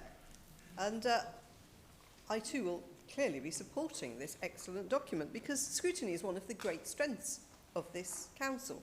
And so I'd like to thank the Chair of the Scrutiny Commission, Simon Galton, who provides such excellent leadership, and of course Councillor Page and Councillor Bedford, who are Scrutiny Commissioners with me, and the chairs of the Scrutiny Committee and the Democratic Services Officers. But we really mustn't forget all those backbench councillors who are sitting there doing this work, and it is one of the most important pieces of work we do as councillors, because without it the Cabinet becomes an echo chamber.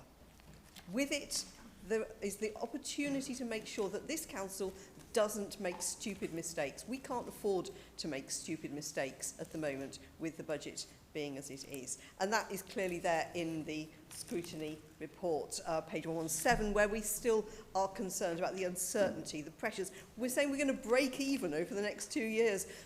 Is that all? Yeah, I'm afraid that is all. Because after that, we might not break even, and we could do a Northampton.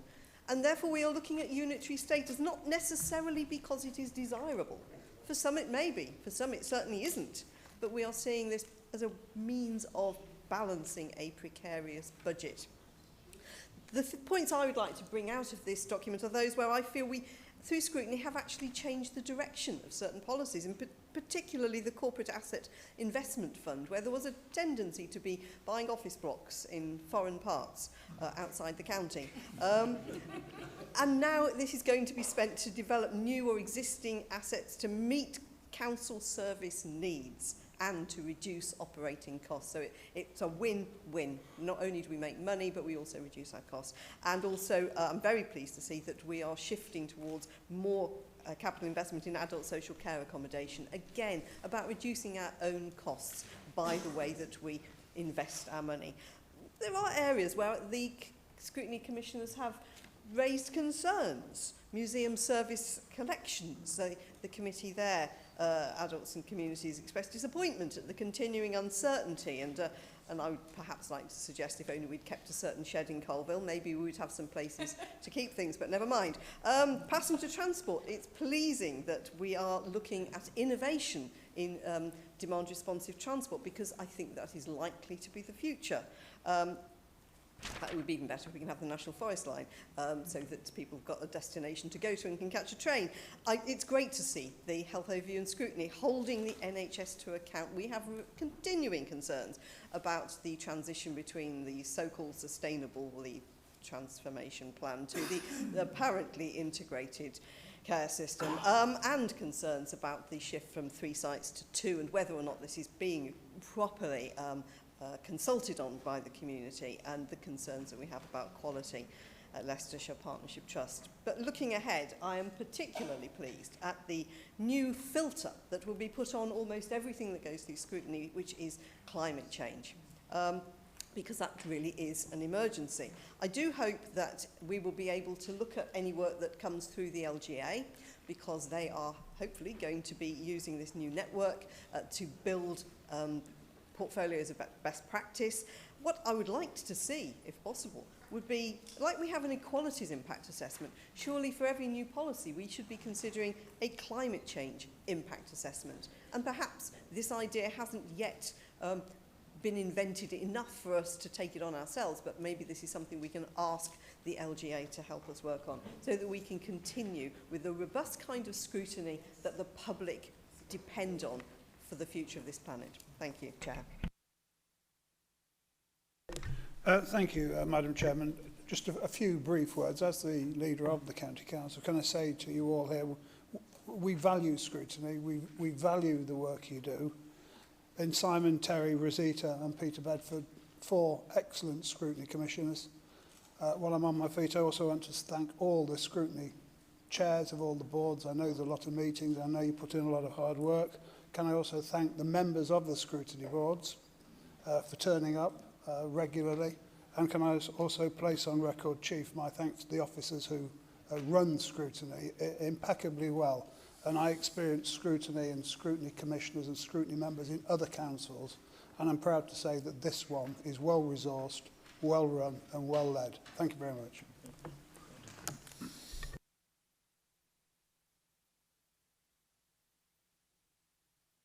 Thank you, Chair. I feel quite challenged to respond to that, seeing as though my name was mentioned in dispatches.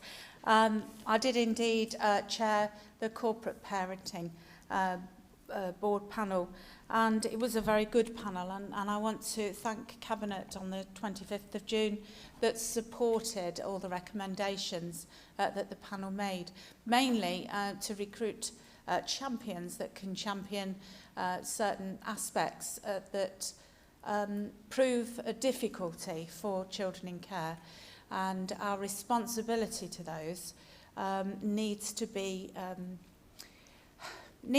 for the forefront of all the members' minds, that we have got corporate responsibilities, and we need to challenge those responsibilities and make sure that they're channeled in the right direction. And I think from the board and the recommendations taken, then it will be a good step forward to making sure that the lives of looked after children as they get older will follow a good path.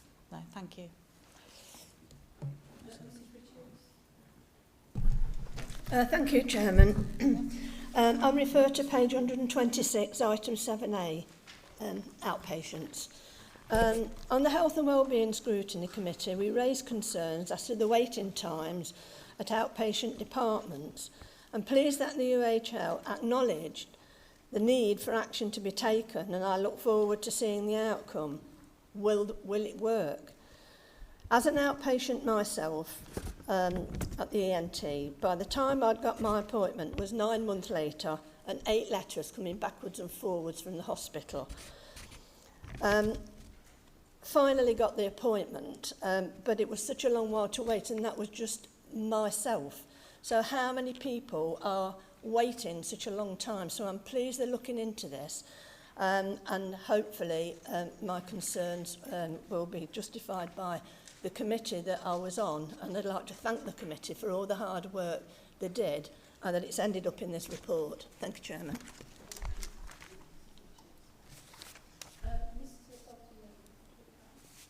Just thank members for their comments, Chair. Nothing to add.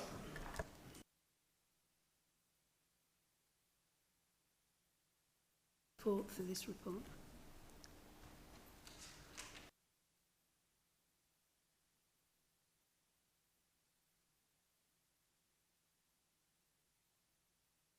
Scrutiny Annual Report 2018-19, attached as Appendix 1 to this report, will be noted. Thank you. We're now on to the notice of motion, Safe Passage of Our Turn campaign.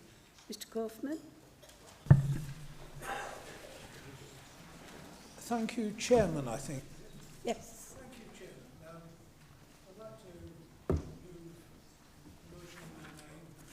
motion paper. And at the same time, I would like to declare an interest. The interest is this: I've realised that my grandparents were immigrants, my wife's family were immigrants, so what we're talking about is nothing new. And the circumstances that they came into the country were related to then, but it's nothing new to what we have today. I would like to thank the organisers of Safe Passage who brought this notice, this problem, this idea to my attention. Safe Passage is an organisation that was founded in, I understand, in 2015. And over 350 schools and colleges and faith organisations, including my own synagogue, contribute to the work.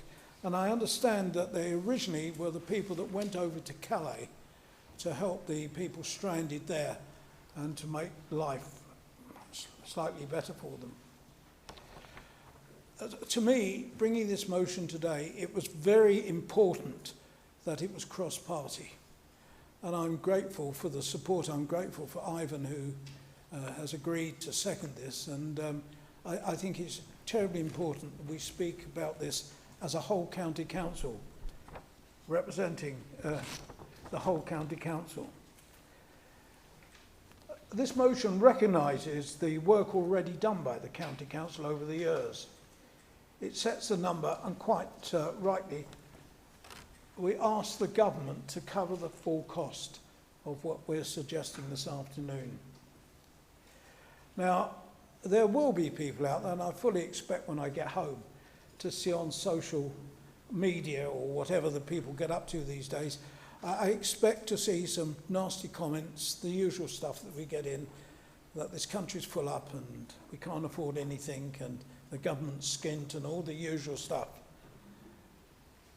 But I've learnt over the years, if the government wants to do something, it will do something and it will find the money. I remind members here, it wasn't so long ago that this county council applied to become part of Northern Ireland because there was a chunk of money that was found off the money tree. And it's not that particular item, but it does make clear to me if there is a will to do something, governments can do it. I expect when I get home to hear from this very loud minority, but I believe the overwhelming number of people living in Leicestershire are welcoming people and will lend a helping hand to these young people, because the majority of Leicestershire residents are caring and kind people. And I just thought it was so important to me that this was cross-party. Sorry about that.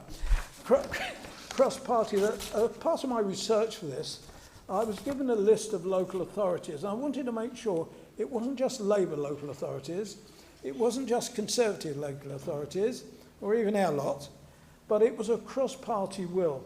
And I've got a list here, but the list actually is a wee bit out of date now because there have been the May elections since then, so there's a few changes. But I do have Conservative authorities like Barnet, Kensington and Chelsea, Southend-on-Sea, Wiltshire. Remember Wiltshire? We're talking about them, Simon. They're giving us advice on how to become unitary. They have passed this motion together with the Surreys and many Labour authorities.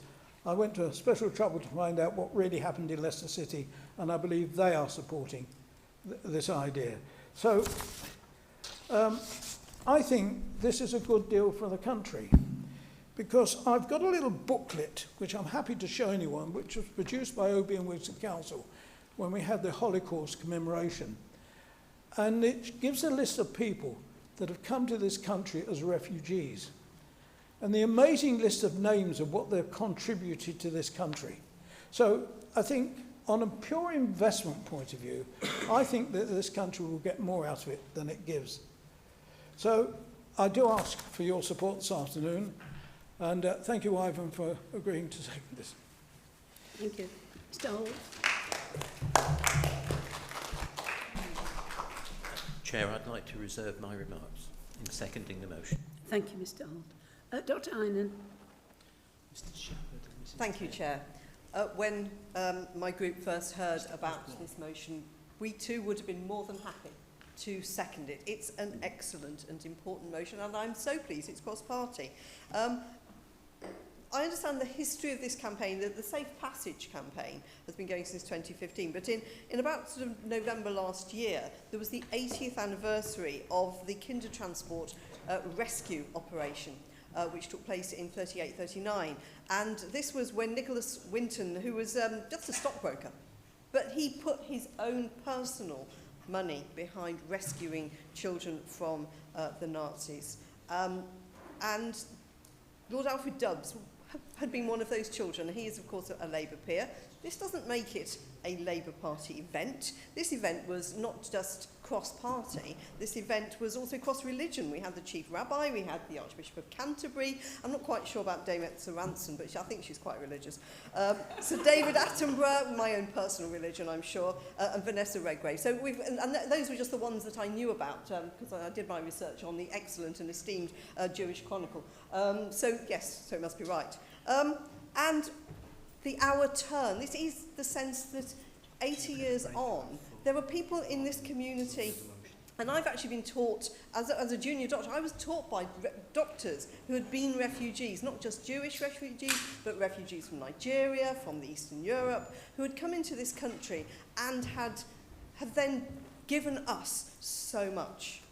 And so these tiny numbers, really, that we are offering to take, they are relatively small.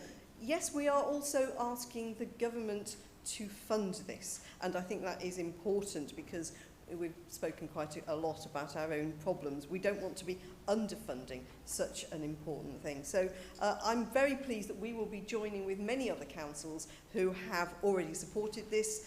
London Mayor Sadiq Khan, Leicester City Council, Islington Council, they have all put their names to this. Those are the ones I know about because they're my side, and I am sure that my honourable colleagues to my left will have equally good examples. We've heard about Wiltshire, which is an excellent county council. So I'm very pleased that we are supporting this amendment, and I think this, I'm sure that Councillor Sheehan, who is also wanting to speak on this issue, will be explaining in more detail why this is so important that we as a council get behind this. Mr. Sheehan. Thank you for that cue in, Terry. One of the purposes of this motion, by making a commitment to take 10 unaccompanied asylum-seeking children per year, is to counter the government's assertion that councils lack the capacity to take more of these children. The motion directly rises out of the reluctance of the government to implement the Dubs Amendment in any meaningful way. Alf Dubs envisioned several thousand children being resettled in the UK. Instead, the government set a cap of 480. They were found guilty of breaking the law by the Court of Appeal over their efforts to meet that extremely low target and even tried to shut the scheme down. The way the government has dragged its feet on the implementation of the DUB scheme is the very definition of dysfunction. Does it not occur to them that they may actually be aiding and abetting the traffickers? So today, let's help take away this government's latest excuse for not properly implementing the DUBS amendment and add our voice to those who are urging them to get on with it, protect more children fleeing oppression. Thank you, Chairman. Thank you. Mr Shepherd. Thank you, Chairman. In supporting this motion, I want particularly to pick up Mr Kaufman's remark about the need for government full funding. And just to make it clear that, to government really, that we understand how much work is involved in assessing children when they first arrive. I hope in saying this, I shan't be saying what Ivan will say later. If I am, I apologise. But I do think these things need setting out very clearly on record. What I call spontaneous new arrivals, children who just appear in Leicestershire. The information comes to us from the police, and 2 social workers attend the police station to carry out an initial assessment to determine if the person is an adult or a child, and therefore whether they can receive services or not eligible for them. If they're adults, they become responsibility of the Home Office. But if they're unaccompanied children with no adult presence, their responsibility, fair enough, of the County Council. Children with adults are again the Home Office to take care of. Now, it's the unaccompanied asylum-seeking children I want to focus on particularly because they are our responsibility. And to provide strong, as they're called, age assessments, social workers have to be specially trained and experienced in this area of work. An age assessment is a complex piece of work and can take up to some 30 hours to complete. And there must be 2 qualified, trained and experienced social workers, plus an interpreter, plus an independent person present. And where documentary evidence is involved, this must be sent to specialists for review on authenticity. And this increases the time it takes and therefore the costs, and the social worker also has to research the country of origin for this report. I make no complaint whatsoever about any of that work required. It is work required. But that is what lies behind the costs that had to be borne. That's why I think it's very important we're very explicit about the care and attention that has to be given and must be given. And that lies behind the cold figures of the gap between the government funding and the deficit made up by the council. I take Mr Kaufman's point that if governments want a thing to happen badly enough, they'll make it happen. Put very simply, if it's the government's will on behalf of the nation this should happen, the government on behalf of the nation must will the means for it to happen.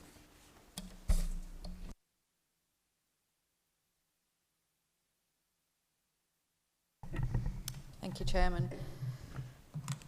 I don't think any of us turn on the telly and are not moved by what we see on there from some of the refugees that are trying to flee and the dead bodies that we sometimes see on there, which are very awful to watch. So I will be supporting this motion, and I'm really glad that it's a cross-party for everyone, because I don't think this needs to be a political issue. I think we should just put there that the unaccompanied asylum seeker children that we already support in Leicestershire now stands at 92, and that costs us £352,000 so far, above what the government gives us to support those children. And I will just go back to what I said earlier about the number of children that we are supporting in Leicestershire already, of 2,800 children. So we are at capacity, we are struggling, but we would like to help more children.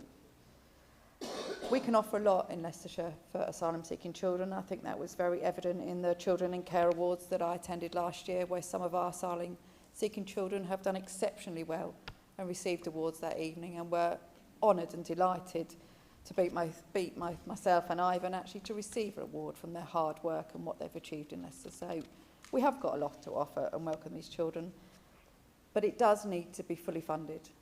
We cannot do this without fully funding. And what we don't want to do is take these children and not give them the best that we can. Unless we're fully funded, we can't do that.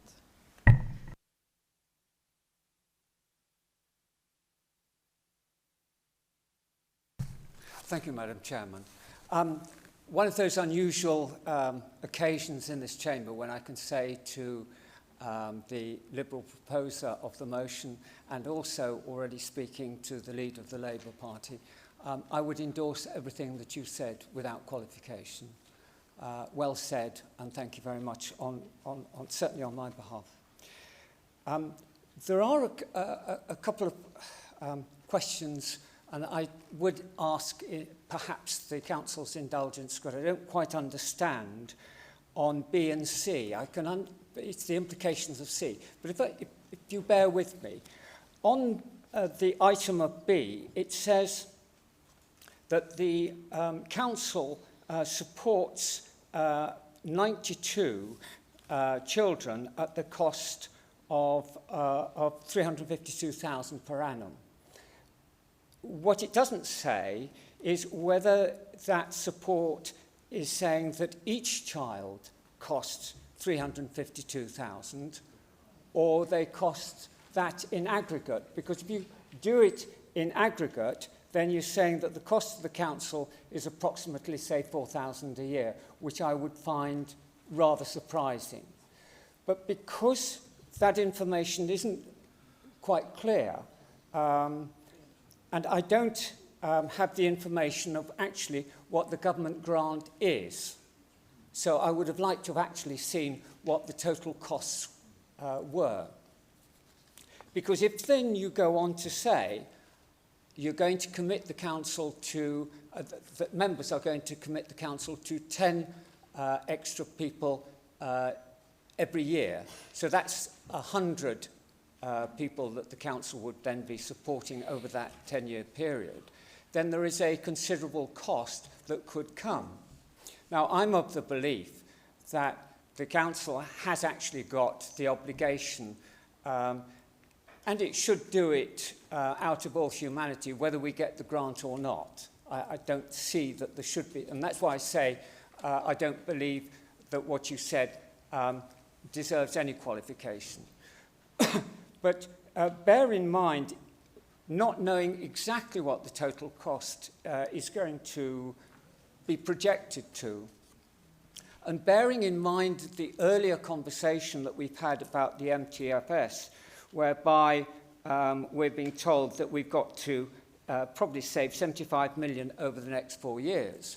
What I would then be looking for, Madam Chairman, is the seconder, Ivan Old, to be reassuring the Chamber that he has said to the Deputy Leader that this money has to be ring-fenced over the next 10 years. And if that money is ring-fenced, then I want the assurance that that will be protected over the lifetime of the commitment that this council is about to make.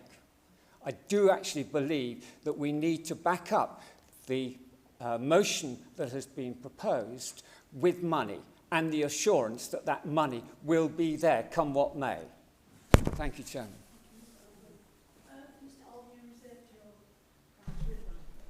I did indeed, Chair, and can I say straight out that I'm really pleased this has got cross-party support. Some know that I'm Chair of the East Midlands Regional Migration Board. Few will know that on Monday I had a meeting in London with the Chief Executive of the East Midlands councils, in company with representatives from every area of Great Britain, Scotland, Wales, Northern Ireland. It's the third meeting that I've been to. At each meeting, we have argued strongly that we all want to do more, but we're not financially in a position to be able to deliver that. The sort of choices that would have to be made at local level would react against us. Geoffrey talks about social media. I'm well known for having nothing whatsoever to do with social media, so I don't know what people write about me on there, and I haven't got the time to bother to find out. I can't and won't give Peter Osborne the assurance that he's asked for the simple reason that the motion is very clear. It commits us to taking 10 children each year for 10 years, fully funded. Now, there are some points of contention. At the current moment, neither the Department for Education nor the Home Office will accept that there are travelling costs for social care staff, for virtual school staff. Now, you might be sitting there thinking, well, what on earth is he talking about? These must all be located inside Leicestershire. No, they're not. Out of the 92, 38 are located inside the council area. 36 are in the city. The remainder are elsewhere. Margate, a cohort in London, and various other cities around the county. And we cannot yet convince the civil servants in London, nor indeed the ministers, that in fact, under social care law and the rights of these young people, we have to send staff to look after them and support them. To bring it very close to home, tomorrow afternoon I'm chairing the Secure Accommodation Panel meeting, discussing just one person currently located in Scotland.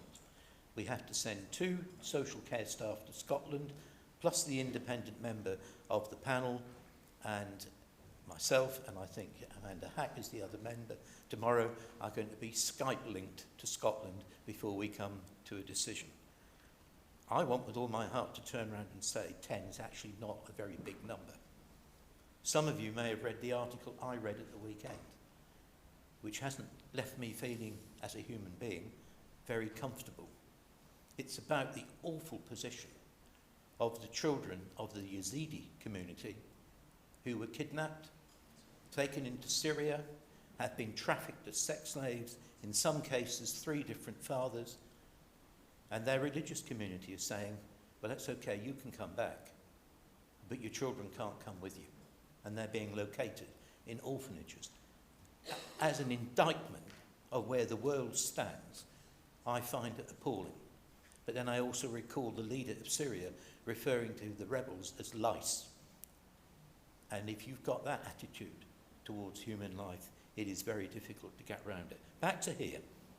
My responsibility here is to deliver on the medium-term financial strategy and to find ways and means of being creative, to check what we do and to get it working more effectively and more efficiently. I think we've done a reasonable job, but I have to tell you that the figures that I have in front of me would require, if the number of unaccompanied asylum seekers in Leicestershire were to continue increasing. Now in August 16 we had 51, 17 we had 54, 18 we had 68, we've now got 92. That will require 0.3 of a team manager. Don't ask me where the fractions come from. 2 more social workers, 2 more personal advisors, a 0.6 of an independent reviewing officer, and 1 virtual school teacher. Bill, around about £200,000, give or take a few K here and there. I'm really pleased to be standing here seconding this motion that Jeffrey's put forward. I think it's the right direction, but equally, I'm not prepared to disadvantage the existing children in the county until the government delivers the full funding that we require to implement this scheme. Thank you.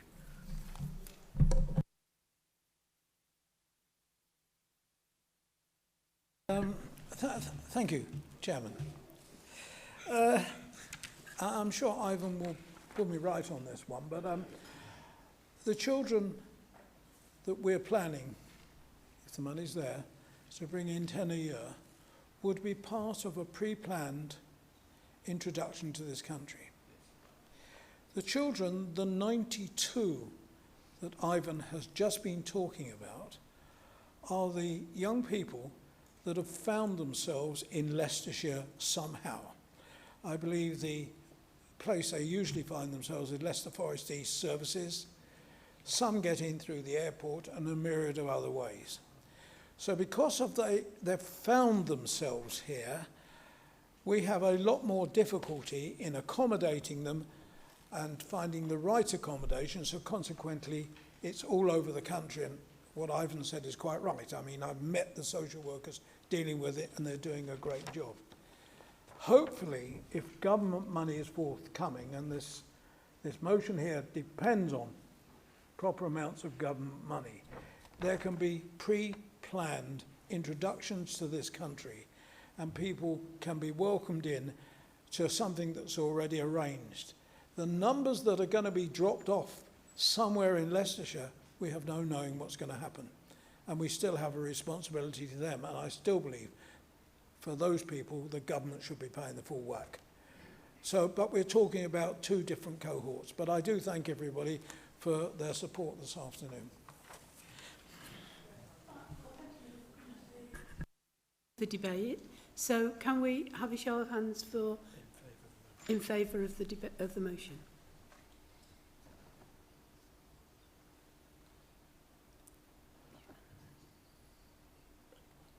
Right, that's unanimous. Thank you very much. I'm just going to pause for a sort of 10-minute break. So 20 past. If we can all come back in here for 20 past. Thank you.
We're now back, suitably refreshed.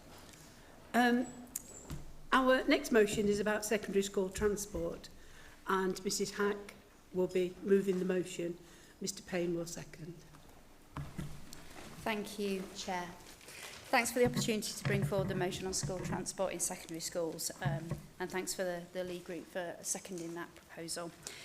As already declared at the beginning of the meeting, I've got personal interest. I have a son in a secondary school that was actually named on the original motion before it was replaced with this one. I had many parents speak to me about the cost and the increase of cost of school transport. And actually, you know, they came to me in my first job as a parent. Obviously, the second job as being a counsellor. I can hopefully do something or try and do something about it. In addition, I'm sure, like me, you'll receive issues in your own patches about getting children to school and the congestion this causes, particularly around peak times. I'm concerned if we don't act where we can, we might see more issues appearing in and around secondary schools. As the cost of transport gets greater, the perceived cost of the alternatives by taking children to school in cars becomes more frequent. I've already had parents talk to me about they're already moving away from school transport and they've gone into their cars, and others that will look to switch as soon as they've got 2 children in secondary education. But for the school that my son goes to, 2 children would cost 850 quid. It's a significant cost out of your annual weekly budget. Whilst I understand in the motion the premise of the 3-mile walking distance, I did want to sort of raise with you that what we're actually asking 11-year-olds to do. We're asking 11-year-olds to walk from County Hall to Maynolds Gores, which is 2.9 miles away. It's a long way, and it just so happens to be the same distance between the new Lubbersthorpe and Winstanley School. It's 2.9 miles. It is an awfully long way, and some of the safe walking routes are far from safe. And for example, the walking route to South Charnwood School from Markfield, which is about 1.7 miles, contains sections of informal grass walkways, a motorway bridge and a pavement that's a mere 22 inches. So parents are choosing to drive their children to that school because they're worried that children are not safe, even where safe walking routes are encouraged. Following on from the climate change emergency that this council declared at the last meeting, it's imperative that the county continue to work with schools on good travel planning, particularly with the growth that's anticipated in around Leicestershire. The catchments will flux, and it's really important that the growth plan recognises this flux over a period of time. What I'm asking the council to do is one of sort of my ideas that's brought forward is in my day job, in my third job, I suppose, I can use salary sacrifice scheme to help me buy a bike. But parents are also able to use salary sacrifice to support the costs of childcare. But this same scheme could be adopted by government to support parents to pay for school transport. For anybody who's unaware of the scheme, it's money taken at source as a deduction prior to tax and national insurance. So it's a saving on the tax and NI paid for the employee, but it's also positive for the employer. Finally, I believe that raising these issues now, we have the opportunity to push forward the need to recognise parent choice in the system, but that the transportation factors need to catch up before we have more traffic on the roads at peak time and drop-off time. Thank you.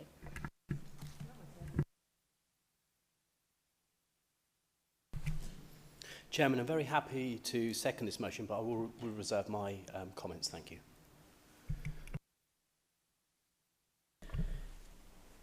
Thank you, Chairman. Well, speaking as a member representing a rural area, I'd like to congratulate Mrs Hack. It's been some time since we've discussed school transport.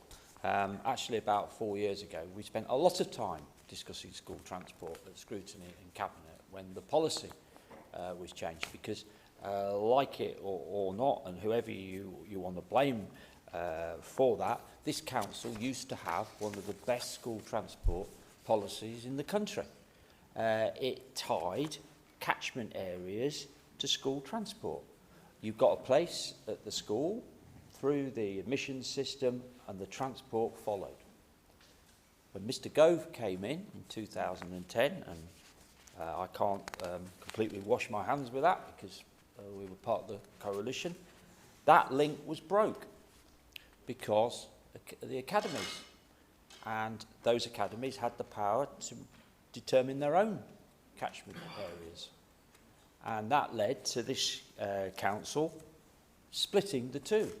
So there was no longer a link between the school place and the transport following. There are now two separate processes in this council.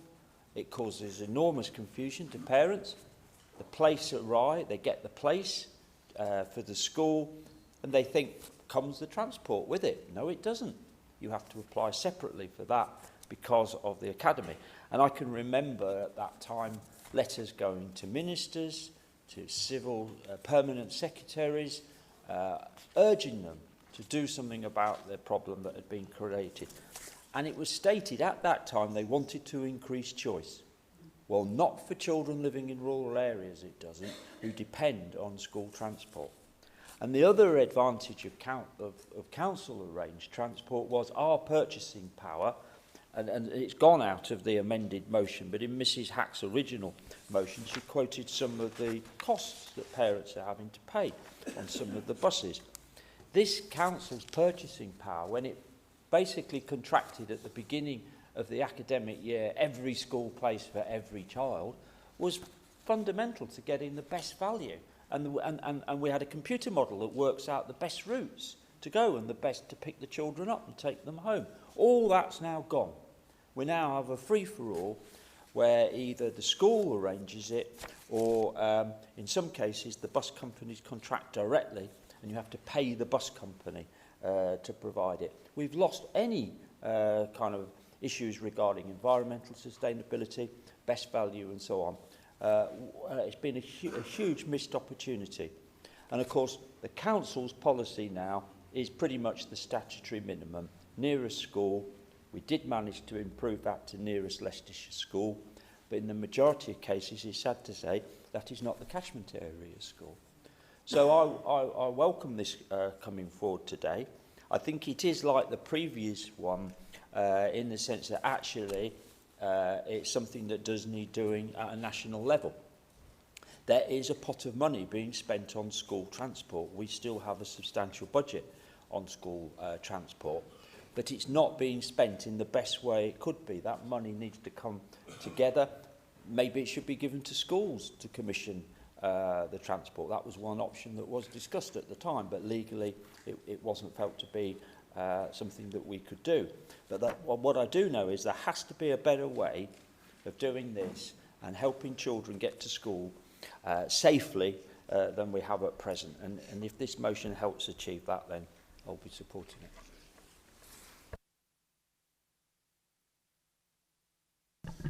Chairman, I'll be supporting this today. It's been a gripe that I've had for a long time. I wonder if anything can come out of this by at least asking, how much is the county council actually being ripped off at the current time? I know we're very astute in what the money we spend, but we don't always have the control over it. Because the Oadby schools, said before, are full up with people from Leicestershire, somebody wanting a child place goes to allocations and gets the nearest school that they can get. They're then told, if they're lucky, it's not 2.9 miles away, but if it's 3.1 miles away or 3 miles away for a secondary school or 2 miles away for a primary school, they get school transport, which has to be arranged and paid for by the council taxpayers because the local schools that they wanted to go to are full up with other kids. So I just wonder if we could get some idea of what it is costing the council taxpayers, the fact that our schools are full up from children outside the catchment area, of parents who are willing to pay for their children from the other side of Leicester to come into the Oadby schools. Let's have some idea of the figure, because I didn't realise what Simon was going to say, but he's absolutely right. We've got these people purchasing bits of transport, and this idea of a large-scale bulk purchase has gone. And I think we ought to be trying to get that back again. So thank you. I will be supporting this, Chair. Thank you, Chairman. I didn't intend to speak, but Simon mentioned Michael Gove, and personally I'm in favour of academies. I think they've been good, and I think general public appreciate them. But Michael Gove introduced me, but your guy was the minister we went down to see, and we went down to London, 3 or 4 of us, myself and Byron, spoke to David Laws, was the minister, and he just would not listen to the consequences of academisation, and that is where the problem has come. Not only did we have a good computer model, we've still got that, and we've still got Tony Kirk, who's like a human computer in himself, but at the moment we're not in charge of them. And one of the other worrying things is some of the transport that is privately contracted isn't particularly good. Shall I just stop there?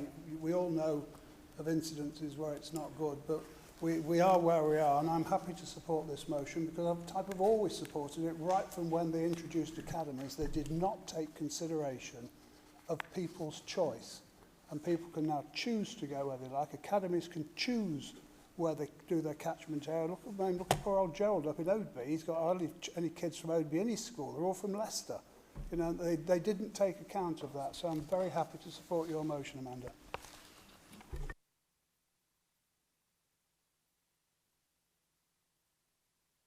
Thank you, Chairman. We're supporting this motion today, although we're disappointed that it has been quite heavily amended compared to what the original motion, which had been produced on the original papers, had been, and some of the key criticisms had been removed. Following up from Councillor Hack's comments that climate change is an increasing priority for the Council, an important issue. We obviously passed the climate change emergency motion last time. And if we do want to encourage people to use public transport, then it's got to be good quality, it's got to be reliable, it's got to be affordable. And if it isn't, then obviously increased car use will take place and reduced public transport use will take place, which will have a negative effect on the climate. As a related issue, obviously there's a number of bus services across Leicestershire still at risk, including the 159 that serves Hinckley and a number of the Hinckley and Bosworth villages. I gather the council has agreed to support that a bit longer. I hope they support it for the long term as well, because it is important as part of the agenda of getting people onto public transport that these quality services are available. So the group will be supporting this today, although, as we say, we are disappointed that it was amended compared to what it had been originally. Thank you. Sorry, Chairman. I think my comment's really about climate change and that we're going to have to think of things differently. It may well have been that when the coalition, when Michael Gove and David Laws put their heads together and thought about the great idea academies are, and I'm a governor of academy and it's really successful, and they are good, but nobody's thinking of consequences.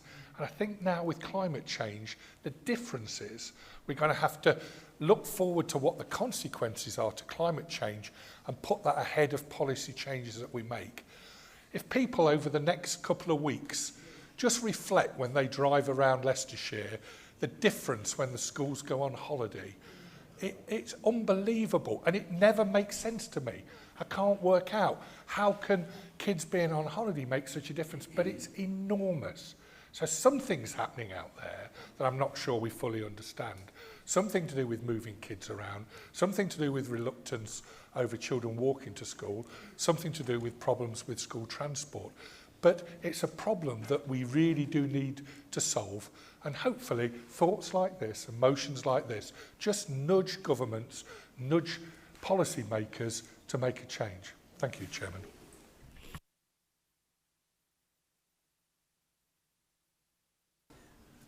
Right, Mr Payne, you reserved your right to reply. Thank you, Chairman. Firstly, I just want to thank Amanda for bringing the motion forward. I spoke a couple of days ago to Amanda, and this is the way we should agree joint motions. I can sense that Amanda deeply cares about this issue, and as has already been pointed out by Simon Galton, this was subject about 4 or 5 years ago to extensive debate, and the leaders already spoken about their trips to London to try and get some progression on some of the objectives that we wish to see here in Leicestershire. It seems to me there are a number of issues within this motion that we're most concerned about. Just so we can deal with the point about the amended motion first, surely it's better for us all to agree an amended motion, therefore we can do something with it, than not agree. So to Michael Mullaney's point, I do not apologise for seeking to have the original amendment motion amended. Primarily for me, it was about the cost. There's a couple of very good examples of where costs have increased across the county, but of course there are many other transport arrangements across the county. And it's also a bit of a moot point, this cost, because there is a cost to transporting anybody from anywhere. And looking at the cost within the original motion, I think one of the higher costs is increased to £750 a year. If you apportion that across a 36-week school year, you're probably talking in the region of £4 a day for a child. The equivalent in a car journey, and I've just done a back of a fag packet calculation, would be about £11 a day. Now, it's arguable, it's a moot point as to whether that is good value or not good value. So I wanted to stay away from the costings, especially from the market. But the essence of the motion is absolutely spot on. You know, this isn't just about low-income families. This is about middle-income families, even higher-earning income families that may have multiple children that need to get their children to school. There is a cost associated with that, so the cost of feeding their children at school. And we're definitely on the side of those families, and we recognise that these costs are increasing. And at the same time, we have statutory responsibilities and rules, and we, has already been spoken, have just enacted and aligned our policy with the Education Act, which has that 3-mile walking distance barrier. I also just want to feed into the debate some of my own feelings towards the frequency or the use of the car. We've got to remember here it's not just about cost, and I'm sure at some point, especially with multiple children, it is cheaper for a parent or those children or students to use their car to get to school. But in some instances, you're talking about 17, 18-year-old people here that just got their driving licence, and it's the first time in their life that they've been able to be mobile and get to places themselves, and that is also a driver for them using a car. I know that in Leicestershire and Rutland there are some schools that enact policies where you're welcome to drive your car to school, but we'll take your keys off you because we have a duty of care over those children during school time, which then prohibits those children from using it at lunchtime, etc., which obviously has a positive impact as far as we're concerned in terms of congestion on the road network. But there's little we can do to control traffic movements on the road network. That said, I'm fully in support of this motion and absolutely supportive of the salary sacrifice scheme, and we should make a request to government to consider this. The policy is the policy. It is settled here in Leicestershire. It would be nice to be able to do more, but I am mindful that in line with the debate we've had this afternoon, that we need to be fully funded. Our schools need to be properly funded so they can deliver proper transport solutions that are environmentally friendly for their customers, if you like, their students and the families of those students. And we also, where we have responsibilities in this area for statutory age school children, we need to be fully funded too. So on both those points, we should lobby government and make sure that our MPs are aware of our feelings. With that, Chairman, I'm happy to second the motion. Thank you.